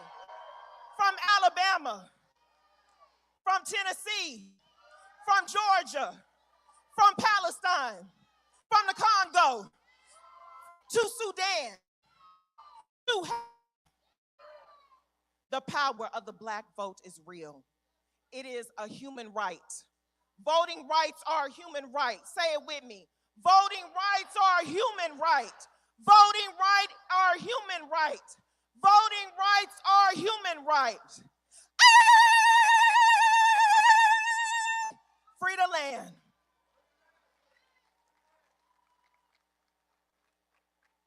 One more time, say free the land. Let me get a yeah. Check it out, man. Look at all these young people. Don't they look good up here? Give it up for them one more time. Say, you are the future. Say, we trust y'all. And we love y'all. Up next, man, we got Abella LaFemme Society, Lakers Smith. Give it up, give it up. Mississippi, goddamn. Louisiana is in the building.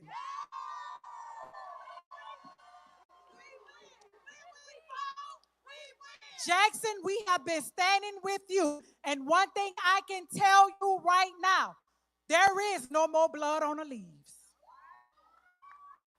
We are taking our power back. Last week was an election cycle for the state of Louisiana, and we said no on all 5 racist amendments.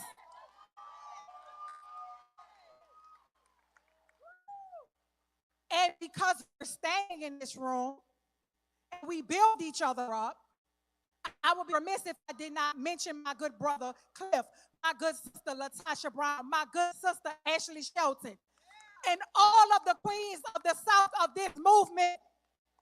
Because when we build power together, we make changes for our future, for our kids. Louisiana stands with Mississippi. We stand with the South. We're not going back. What happened was not a mistake. It's what we needed to wake up. This is not this moment. This is our movement.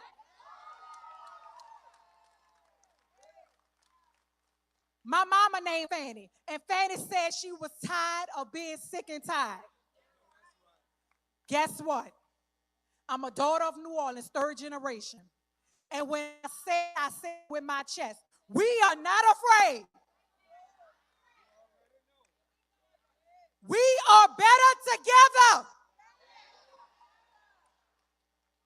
Jackson, what we doing in the state of Louisiana, what we're seeing happening, overturning, and all of the political violence that is happening in the South, we needed this moment so we can stand together. Jackson, Louisiana, love you. Thank you so much. When we fight, give it up. Back to the youth. Everybody say back to the youth. We're going to go in this order. Johnny Crenshaw, Xavier Wright, and Isney Wilson. Let's go. Is the Johnny present? Hello, everyone. How are you doing today? That's great. My name is Clarissa Coleman, and I am a graduating senior of the P.S. Sugulu Early College High School, and I just have a few words to say at this amazing movement. The name of the event today is called the Mississippi Day of Action, and there's one specific word that rings higher than every other word, and that is the word action. I want to preach this youth. In an article from Tough Circle says approximately 30 to 33% of young people report having no intention in participating civically, while 50% disconnected from in-person community activities, which directly limits their political involvement. Now, this is important because so many people don't have the ability to do or participate civically, but this event today proves otherwise. And that is why moments like this matter. They matter because the results of what's done civically affect us not just civically, but mentally, physically, and emotionally, and it's time to do something about it. But we can't do anything about it without looking back on our history. We keep mentioning the names of people like Martin Luther King, Malcolm X, Freedom Riders, the Black Panther Party, because these are the people that crawled so we could walk. These are the people that walked so we could run. These are the people that ran so we can fly, and they're the people that fly so we can soar. We as people, no matter if you're black or white, any type of person, we weren't just given the right to convene like this. We had to earn it. So I want to leave every single person with something today. Create more events like this. Create flyers. Go out into your community. If you can talk to one person, that's one person who can become more civically engaged. And now remember, do whatever. Be wherever and join whoever to turn convening into action and action into change. One more time. Everybody say, do whatever.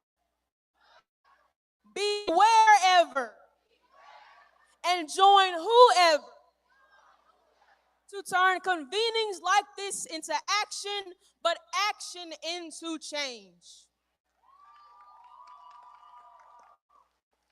Real quick, I got a lost and found. Whoever is looking for a Nikon camera, or they lost a Nikon camera. Last was at the rally. If you're looking for a Nikon camera, somebody lost a Nikon camera. But up next, Xavier and Wright. Is that it? Miss Wilson. Shooky now. I think we done started some mess. What's going on, Mississippi? Oh, y'all too comfortable. I said stand up, Mississippi. Is this a rally or a conference? Stand up, Mississippi. Stand up. Stand up, Mississippi. Get in the middle. Let's get it. Let me put my bullhorn down. They gave the wrong person a bullhorn. All right, I am Asni Kaita Welchland, the 94th SGA President-elect of Tougaloo College. And right here, we got some Tougaloo College. Shout Tougaloo! Yes, and Tougaloo is the illustrious, the historic, and resilient college. That same college that once was a plantation, but now educates Black and brown students. That same college was one who had Stokely Carmichael and Fannie Lou Hamer step on their campus and speak. The same college that produced students who conducted powerful sins is the same college that I represent. And we came here to say, try it if you want to. Oh, okay. We have to understand that it is not just about our voting rights. It's about there being one power, one authority. But this is not a king's land. Let me hear it. This is not a king's land. The people hold the power. We're in a position not just to push back on the attack of the voting rights, but since we got their attention, I'm calling for an end to all wars, to all genocides. I'm calling for Black liberation, free healthcare, a free America, a free Palestine, a free Sudan, a free Congo. Because international solidarity is the way to freedom. Say no APAC money. Oh, okay. My young people, channel in your ancestral DNA. Use their energy and use your voice, use your power to fight back. They are trying to turn us around, and some may say that made us take a step back. But we are going to link arms. Can y'all link arms for me? Can y'all link arms for me? Get with your partner. Y'all got it? We are going to link arms and keep marching forward. Be bold, be loud, be strategic in your power. And I want y'all to say this with me. Ain't no power like the power of the people, because the power of the people don't. Ain't no power like the power of the people, because the power of the people don't. Ain't no power like the power of the people, because the power of the people ain't gonna let nobody turn us round. Come on, turn me round, turn us round. Ain't gonna let nobody turn us round. We gonna keep on walking, keep on talking, marching up to freedom land. Thank you, Mississippi. Hey, give it up for Kaita one more time. Listen, that is a young firecracker right there, man. Check it out. This young man that I'm about to bring up, I refer to him as a walking history book, and you're about to find out in a few moments. This brother right here, if y'all see if you can make an eruption of an applause for the good brother representing one voice, Mr. Frank Figures. Yes, Lord.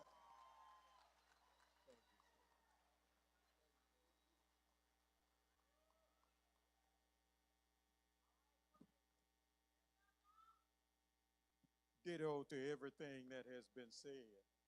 But to borrow from the national president, of the National Association for the Advancement of Colored People, have some decisions to make.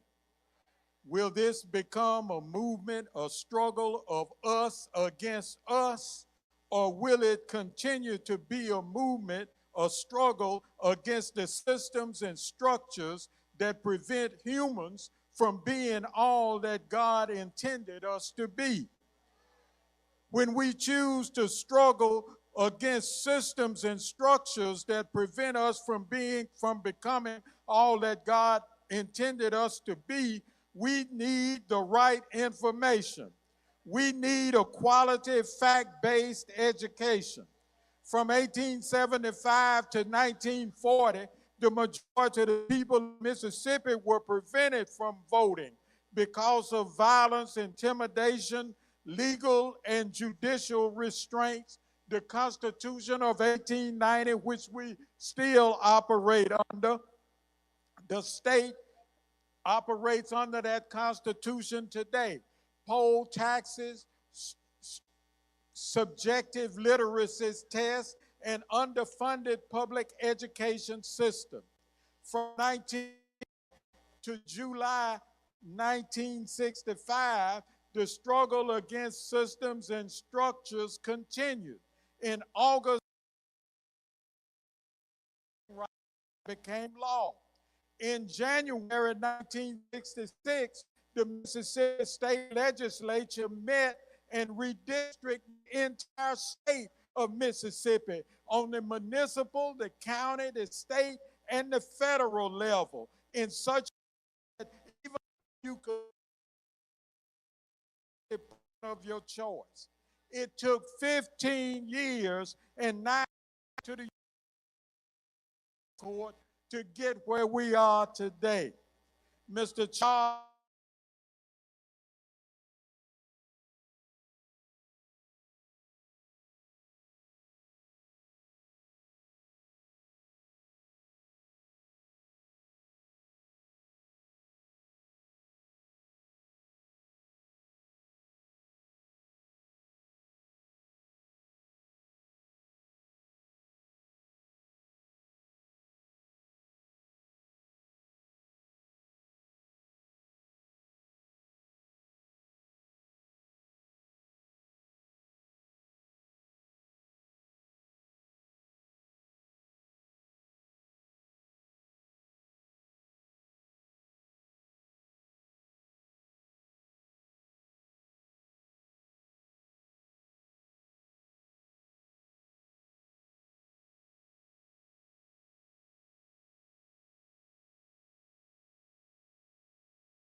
Everett of the Immigrant and Early Advocacy Institute.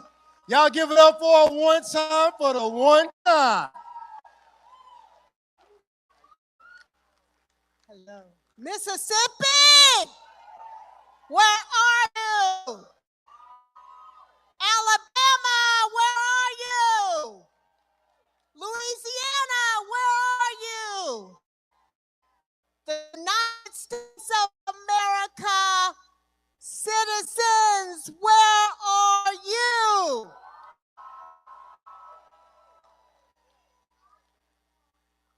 Arkansas is in the house. And I tell you, one of my favorite people from Arkansas wrote, vote, and rocked with Minnie Jean Trickey and with Elizabeth Eckford and all who walked through those halls at Central High. Let's say, hey, family.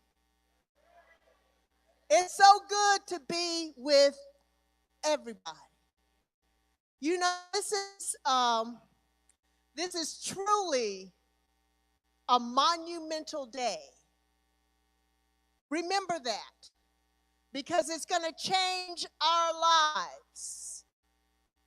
Because of what? Action? Because of the people that we remember who fought the fight for civil rights. So part of my legacy, and I'm so happy to say that, and I'm so happy to be in this room on this soil that my father said he would never leave, and that's Medgar Evers.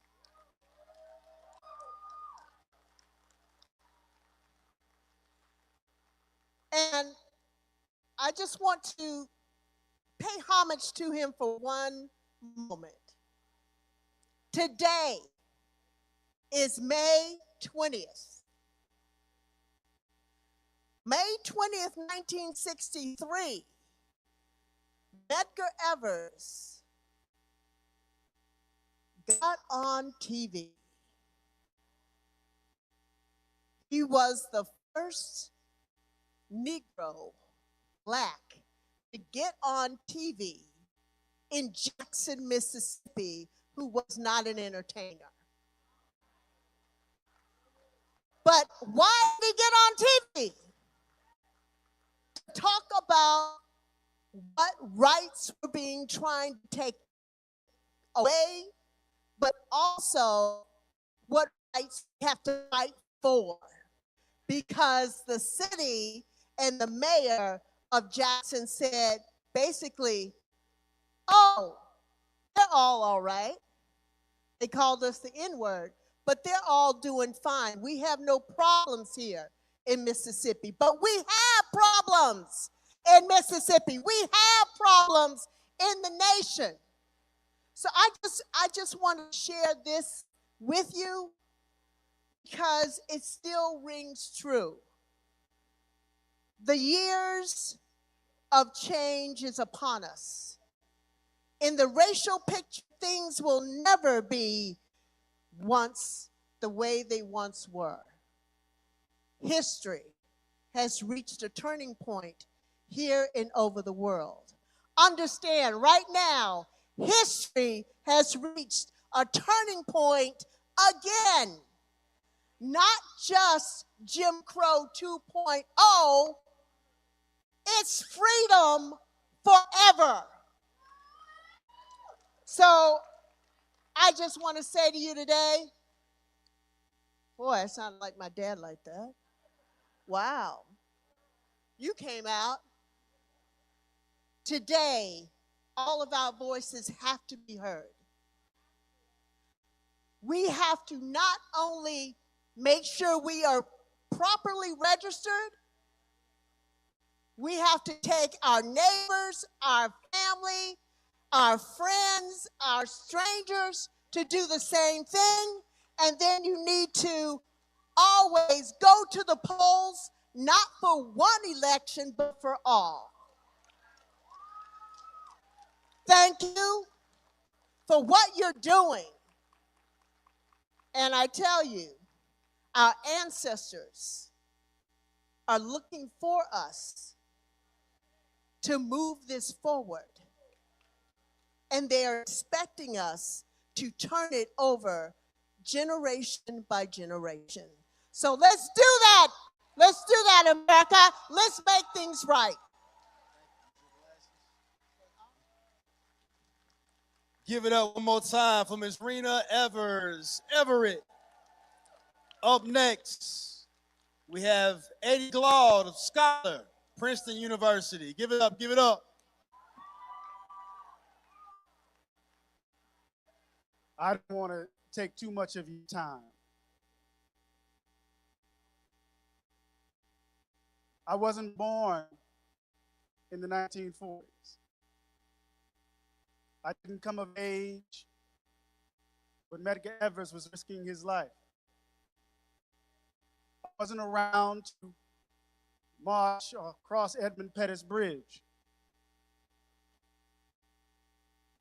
I wasn't organizing with SNCC. I didn't stand post with the Black Panther Party. I didn't join the Nation of Islam. I was just a thought. History, it seemed, had passed me by. I've always felt that I was born out of place and out of time because we were around then. But the circumstances of life have made it such that it is our time now.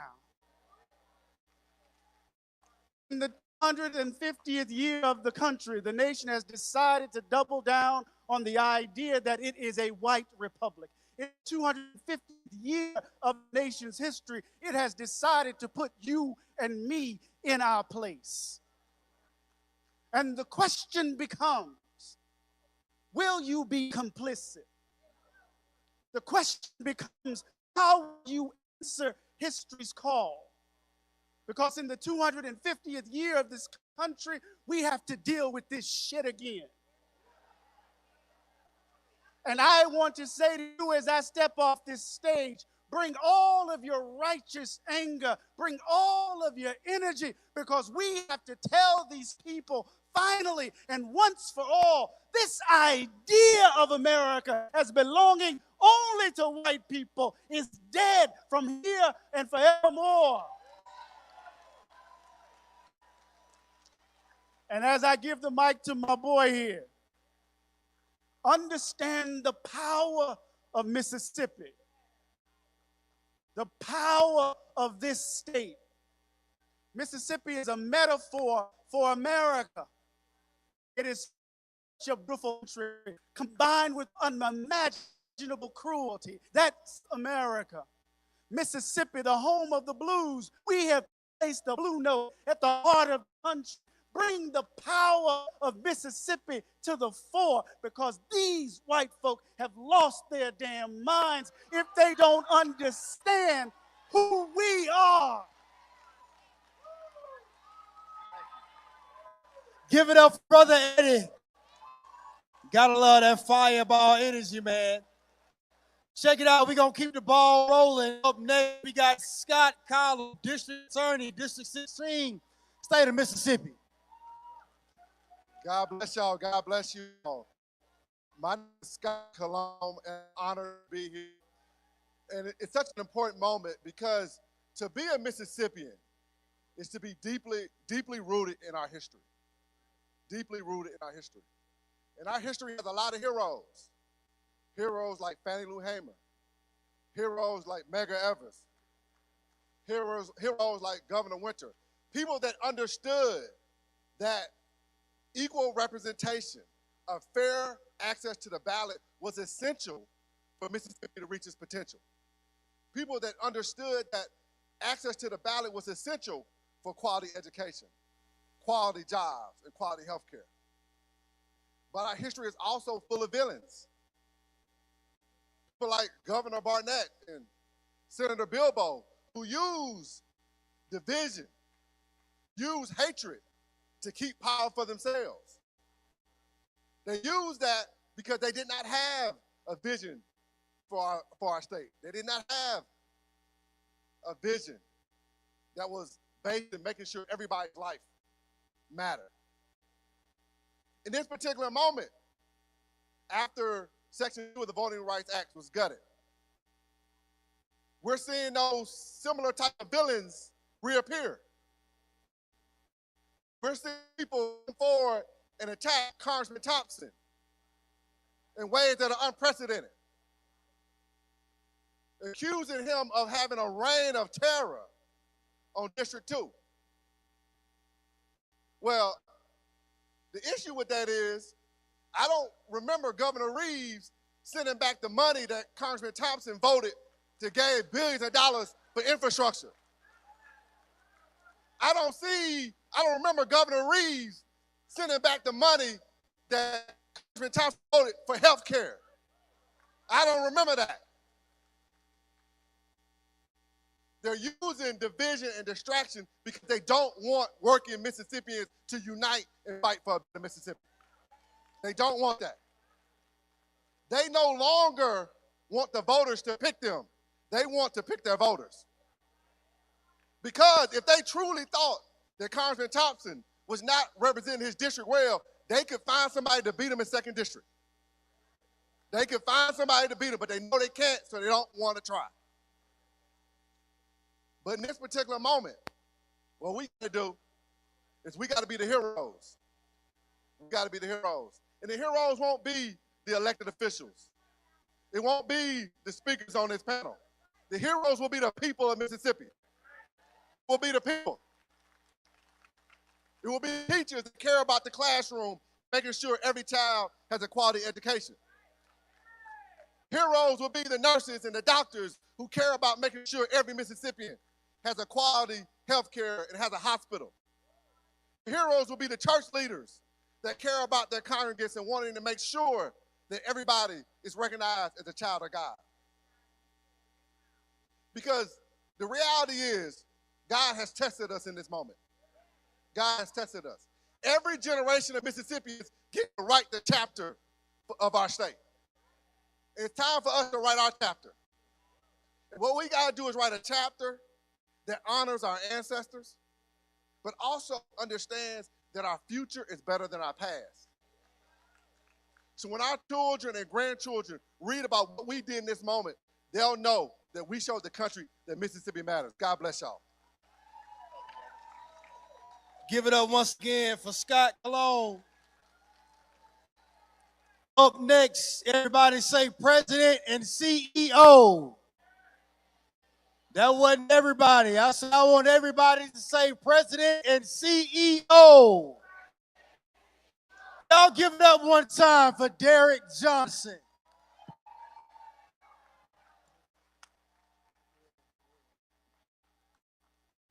Given a definition of character. The definition I was given of character is what you do in the dark when no one's looking. Demonstrate whether or not you have character. And because we have a person who represents the 2nd Congressional District with character, they want to come after him in the district. But I also was given another definition of who is a character. Because some people have character while other people are characters. And in this moment, even though many Mississippians are suffering under a character's rule, our member of Congress with character still vote on things that's important to all of us. You know, the fact that when you move around the state and you realize that if you live outside of the Jackson metro area and you get sick, you may not have a hospital within an hour or 2 hours drive because the character in the White House has moved to take the money, but the character that's for the 2nd Congressional District continue to support access to health care for everybody. Some people have character, some people are characters. We are here today because we show our character, because we care about people. Now, we live in a state that individuals have had governing control for now 26 years, since 2003. And under their leadership, we continue to be ranked at the bottom of household income. We have the highest poverty rate in the country. We have the lowest educational attainment in the country. This is not black folks, this is Mississippians. We have the shortest life expectancy. We have the worst health care delivery system. We have the highest obesity. We have the worst child well-being and the worst economic opportunity. The person in the governor's office is a character. while trying to remove a member of Congress who shows character.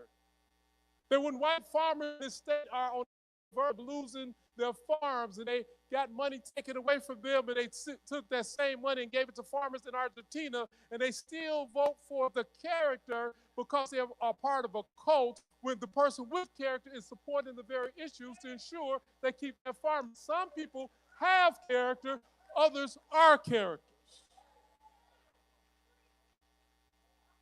As we convene today, we need to leave out of this room showing our character and our ability to persevere all the attacks because we have done it before.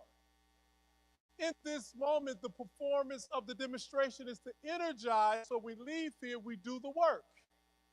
In this moment, we come and get gathered and we see this intergenerational energy that's so beautiful when you see our elders and their wisdom and our young people and their energy and all of us who are in between, and we come together and realize that it's us for us and never us against us.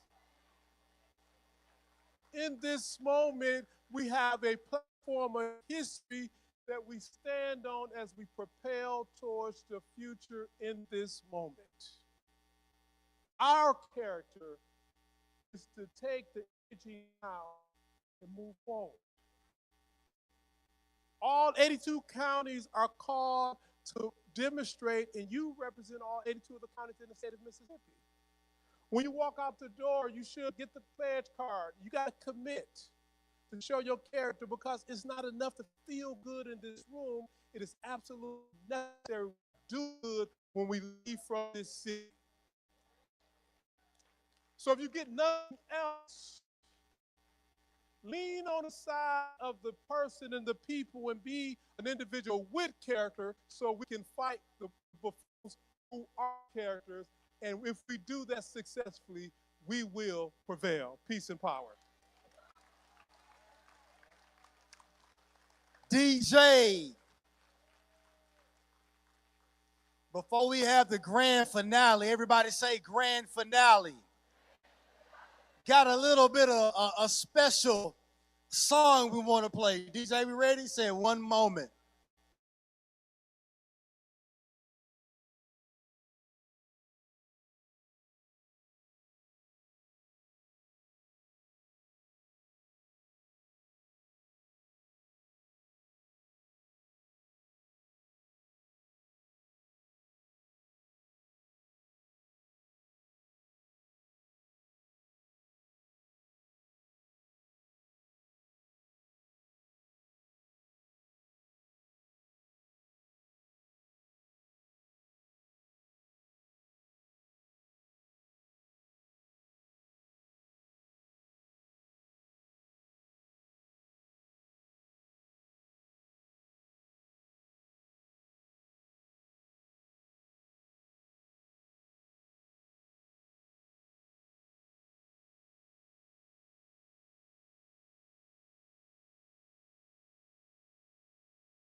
And let me say this, and you can tell me whether you agree.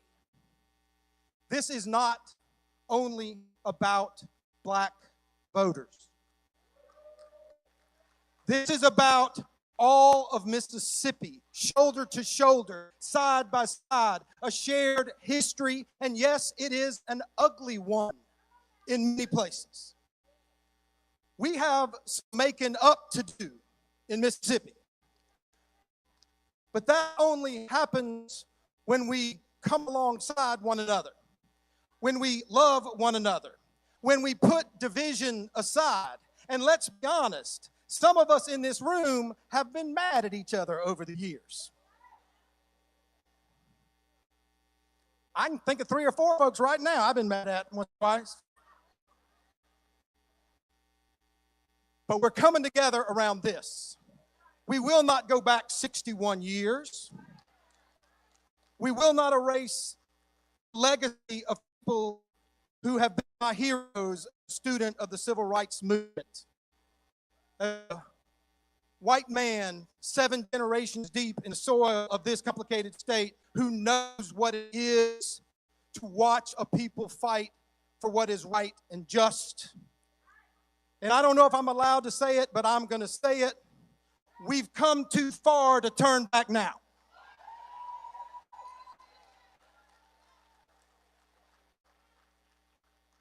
And I want to look over here to my right to a man who, for somebody like me, has been a beacon, and that's Congressman Benny Thompson. Time and again, he stood up, and they come after him, y'all. And I'm in some rooms that some of y'all may not be in, and I hear what they say. And it's ugly. And I grew up in the church. What I know is, don't like ugly. And this is ugly. And this is mean. And this is wrong. So as a student of the civil rights movement, as a civil rights professor, I will just say this. I'm here alongside you. We're going to do this together. And so many of us owe such a deep debt of gratitude to the man who's going to speak next, a hero of mine, a friend of mine, Congressman Benny Thompson. It's an honor just to be on the same stage. Thank y'all. Thank you. All right, now we're ready for the grand finale. Are y'all ready? Can y'all make some more noise? DJ, play that. Come on, man.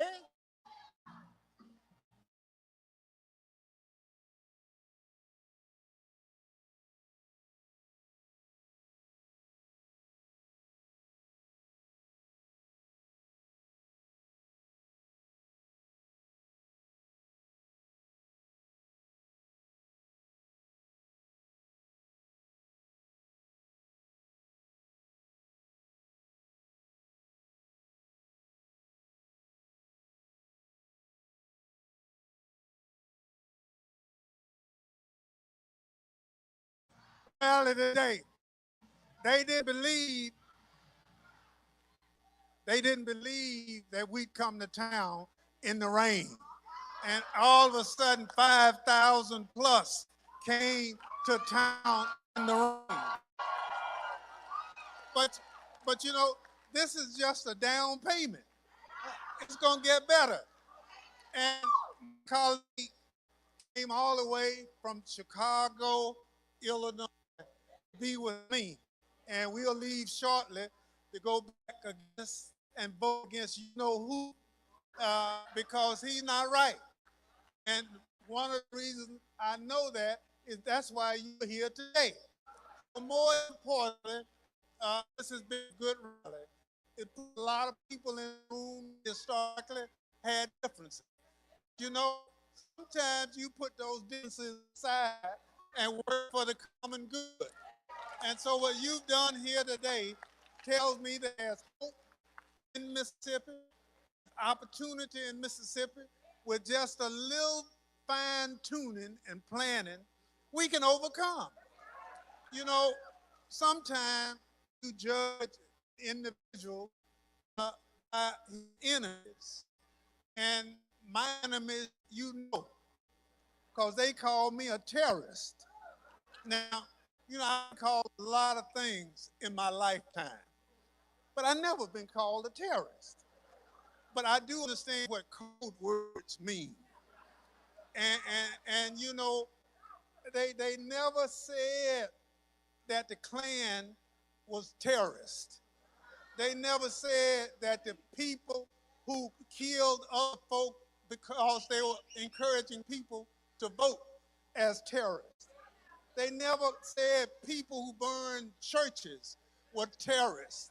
They never said people who assaulted black women because of their color were terrorists.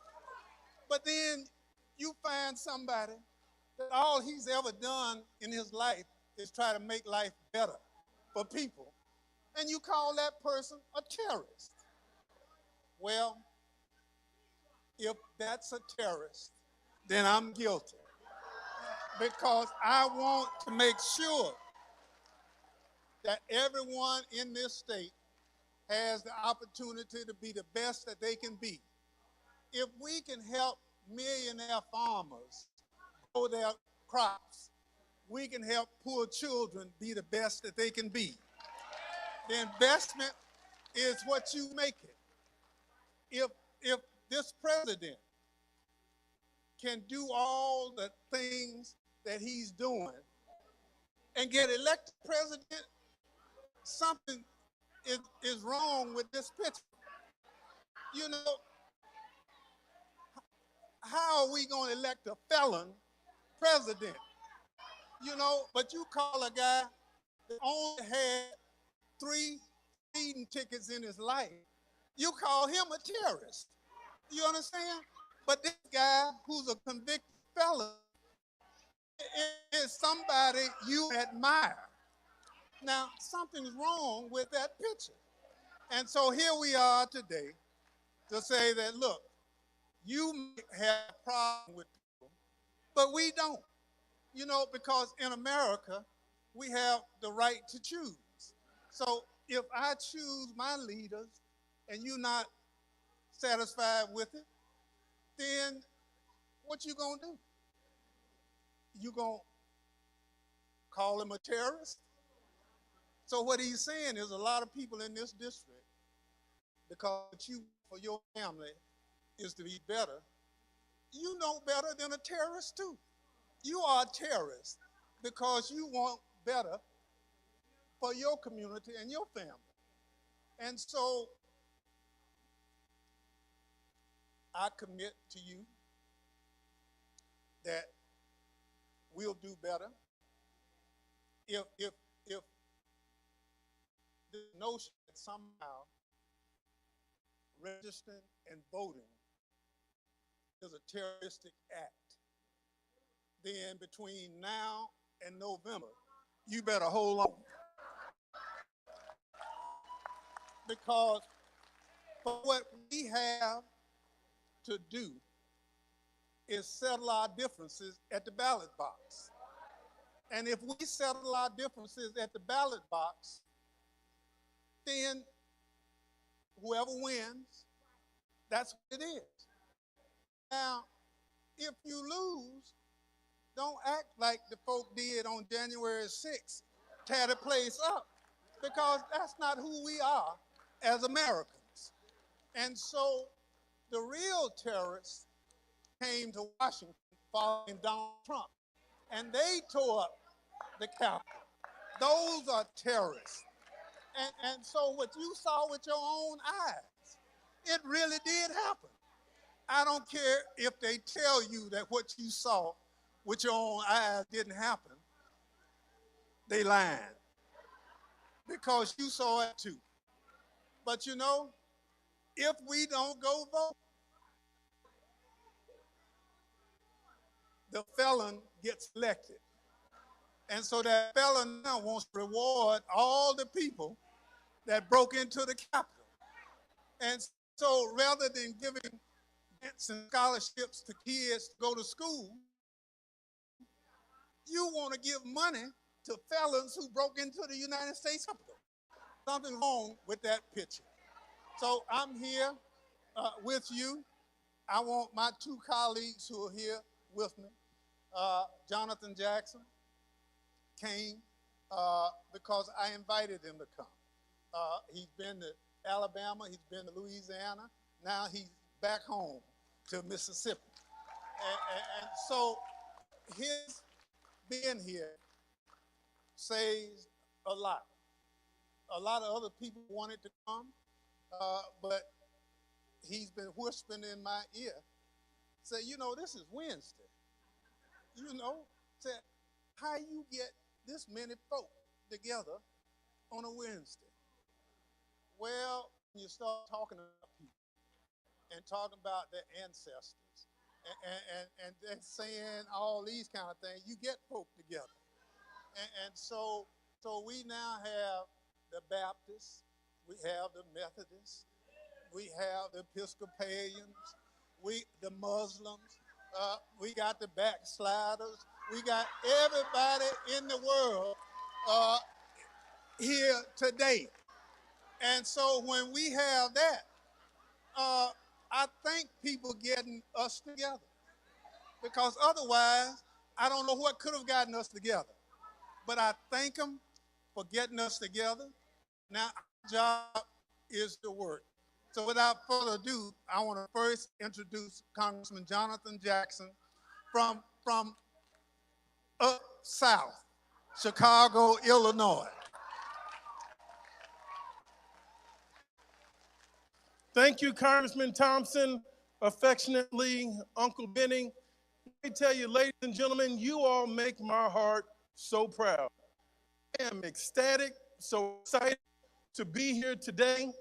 This is going to go down in history on May 20th, 2026. The people in Alabama, the people in Louisiana, the people in Tennessee, and the people in Washington, D.C. know that you have gathered today. And for taking the time off, our ancestors are celebrating in heaven. Sometimes you have to put your principles first. Let us make sure that we continue to go forward and put our dignity before dollars. We got a message. I heard that the governor of this great state called my friend and colleague, the Honorable Chairman Benny Thompson, a terror of rain. Oh, I wish I could see the governor. And I know you've got a spy in here somewhere, but tell him I'm talking about him. And if he wants to come here, I want to see him.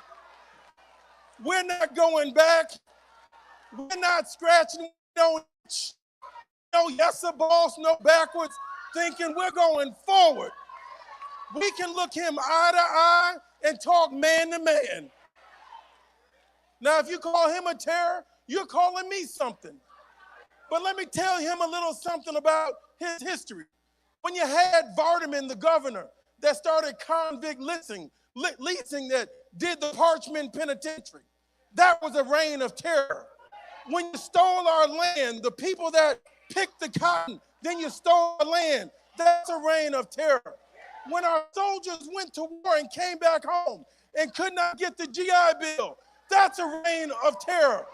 When you gave us a poll tax and then wouldn't let us vote, that's a reign of terror. When you send my friends, families from the Mosley Till family who's buried in Chicago, young Emmett Till, that's a reign of terror. After they confess to killing a child and you put nobody in jail, that's a reign of terror. Well, I came to be with you because you've stood on the right side. You've heard the statistic. Mississippi last. We're done with that. Now, all we got is upside, Mississippi. We start turning this around right now, right here, today. Not tomorrow, today. Not tomorrow, today. Now, the governor is in there listening right now. Now, I want you to understand, this is something about power I want to leave you with. They have the opportunity to try to get health care for everyone. Try to fix education for everyone. Try to make sure that we have decent programs to help cultivate everyone's potential. But that, they don't have the speed. They don't have the alacrity, shall they say. They say that things are complex. There are budget constraints at this time. We don't have the money. There is a budget shortfall. We have to be fiscally responsible, is what they tell us. But lo and behold, when it comes to stealing some power, they woke up, stayed up all night, came from every corner across the state to try to take Congressman Benny Thompson. They didn't know that we were going to fight back. When my brother, Representative Pearson, when he brings truth to power in Nashville, just over the hill around yonder way, over the bayou, he's right up there. They strip him of all of his committees. Well, let me tell you, we have so much more today than we've ever had before. Reverend Martin Luther King, Medgar Evers did not have an iPad, did not have a cell phone, and they could organize, my God, with these phones and our connection, we're gonna organize this whole state. I need one last thing from you. I've exceeded my time. Say 167. 167. We have 167 days until the midterm. I need you to look at your neighbor and say, neighbor, are you registered? Look to the other side. Are you registered? We're going to take this all across the state. We're going to register our people. We're going to come out and vote in numbers. We're going to turn this state blue.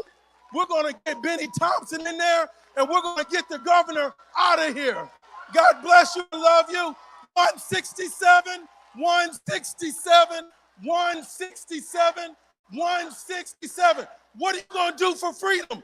Every day, 167, and tomorrow is what?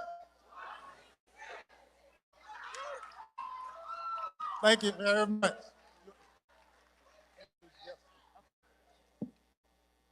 Now, come on up here with me, brother. We got coalition. That's what makes this so powerful, y'all. It didn't just start in Louisiana. We've been seeing this in Alabama. We've been seeing it in Mississippi, Florida, and also in Tennessee. And so we have our brother, Representative Justin Jones, who's journeyed here with us from Tennessee, who's going to close us out. And I'm going to ask our coalition party. Y'all give it up for the Mississippi Rapid Response Voting Rights Act Coalition. Give it up for our people. We're going to stand together because we can't do this work alone. We stand as a group of people who represent millions of Mississippians. Our labor is not in vain. Your effort is not for naught. This is the time. Power to the people. I don't know what the governor of Mississippi was talking about, a reign of terror, but what I see on this stage is a reign of righteousness. That we are rising up. The South's not going to rise again, but we're here to say that we're going to rise anew. We're going to build a new South, and if the governor wants to look at terror, I suggest he get off Twitter and look in the mirror. Because we know in Mississippi what terror looks like. It looks like Cheney, Goodman, and Warner. It looks like Medgar Evers. We know what terror looks like. It looks like crosses burned in your front yard. But what we see is a reign of righteousness rising up across the South. That this moment we must recommit ourselves to that legacy of liberation that says that we need a new Mississippi Freedom Summer in 2026. That we need to see the largest mobilization of black, brown, and poor white voters that we've seen in a generation. That we must let them know, as Fannie Lou Hamer said, we got to ask a question, a very simple question to this country as we celebrate 250 years. Is this America? Is this America where it's easier to get a gun than it is to vote? Is this America where black families are struggling to get their prescriptions and groceries while white insurrectionists get a $1.8 billion slush fund? Is this America? Is this America where we attack black representation and congressmen 60 years spitting on the graves of our elders and martyrs? Is this America? I don't know about making America great again, but Miss Fannie Lou Hamer said we got to make America what it ought to be. She said, move on over, or we'll move on over you, because we're moving on. And it's this coalition on this stage that's going to transform Mississippi. And my sisters and brothers, if we can transform Mississippi, we can transform the South. And if we can transform the South, we can transform this nation.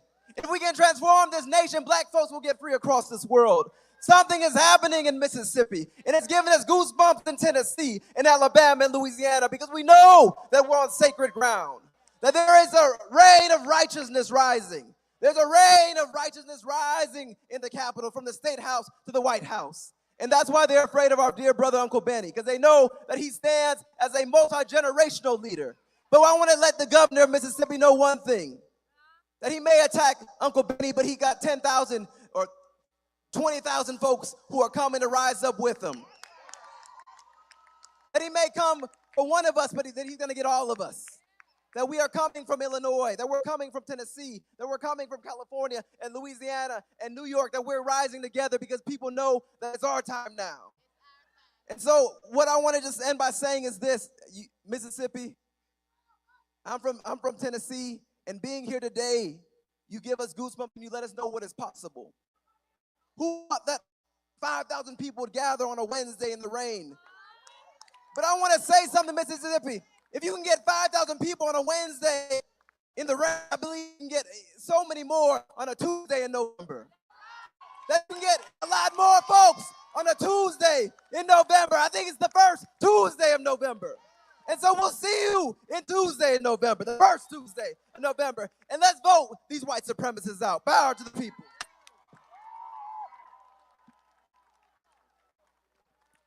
Hey, y'all, this ain't over. Say, this ain't over.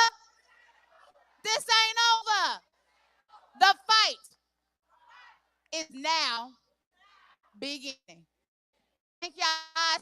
Bless you. Bless you all so much. Thank you all for joining us. Our fight continues. Catch us tonight at Mount Hale Missionary Baptist Church for the strategy session. This ain't over, y'all. DJ, turn us up.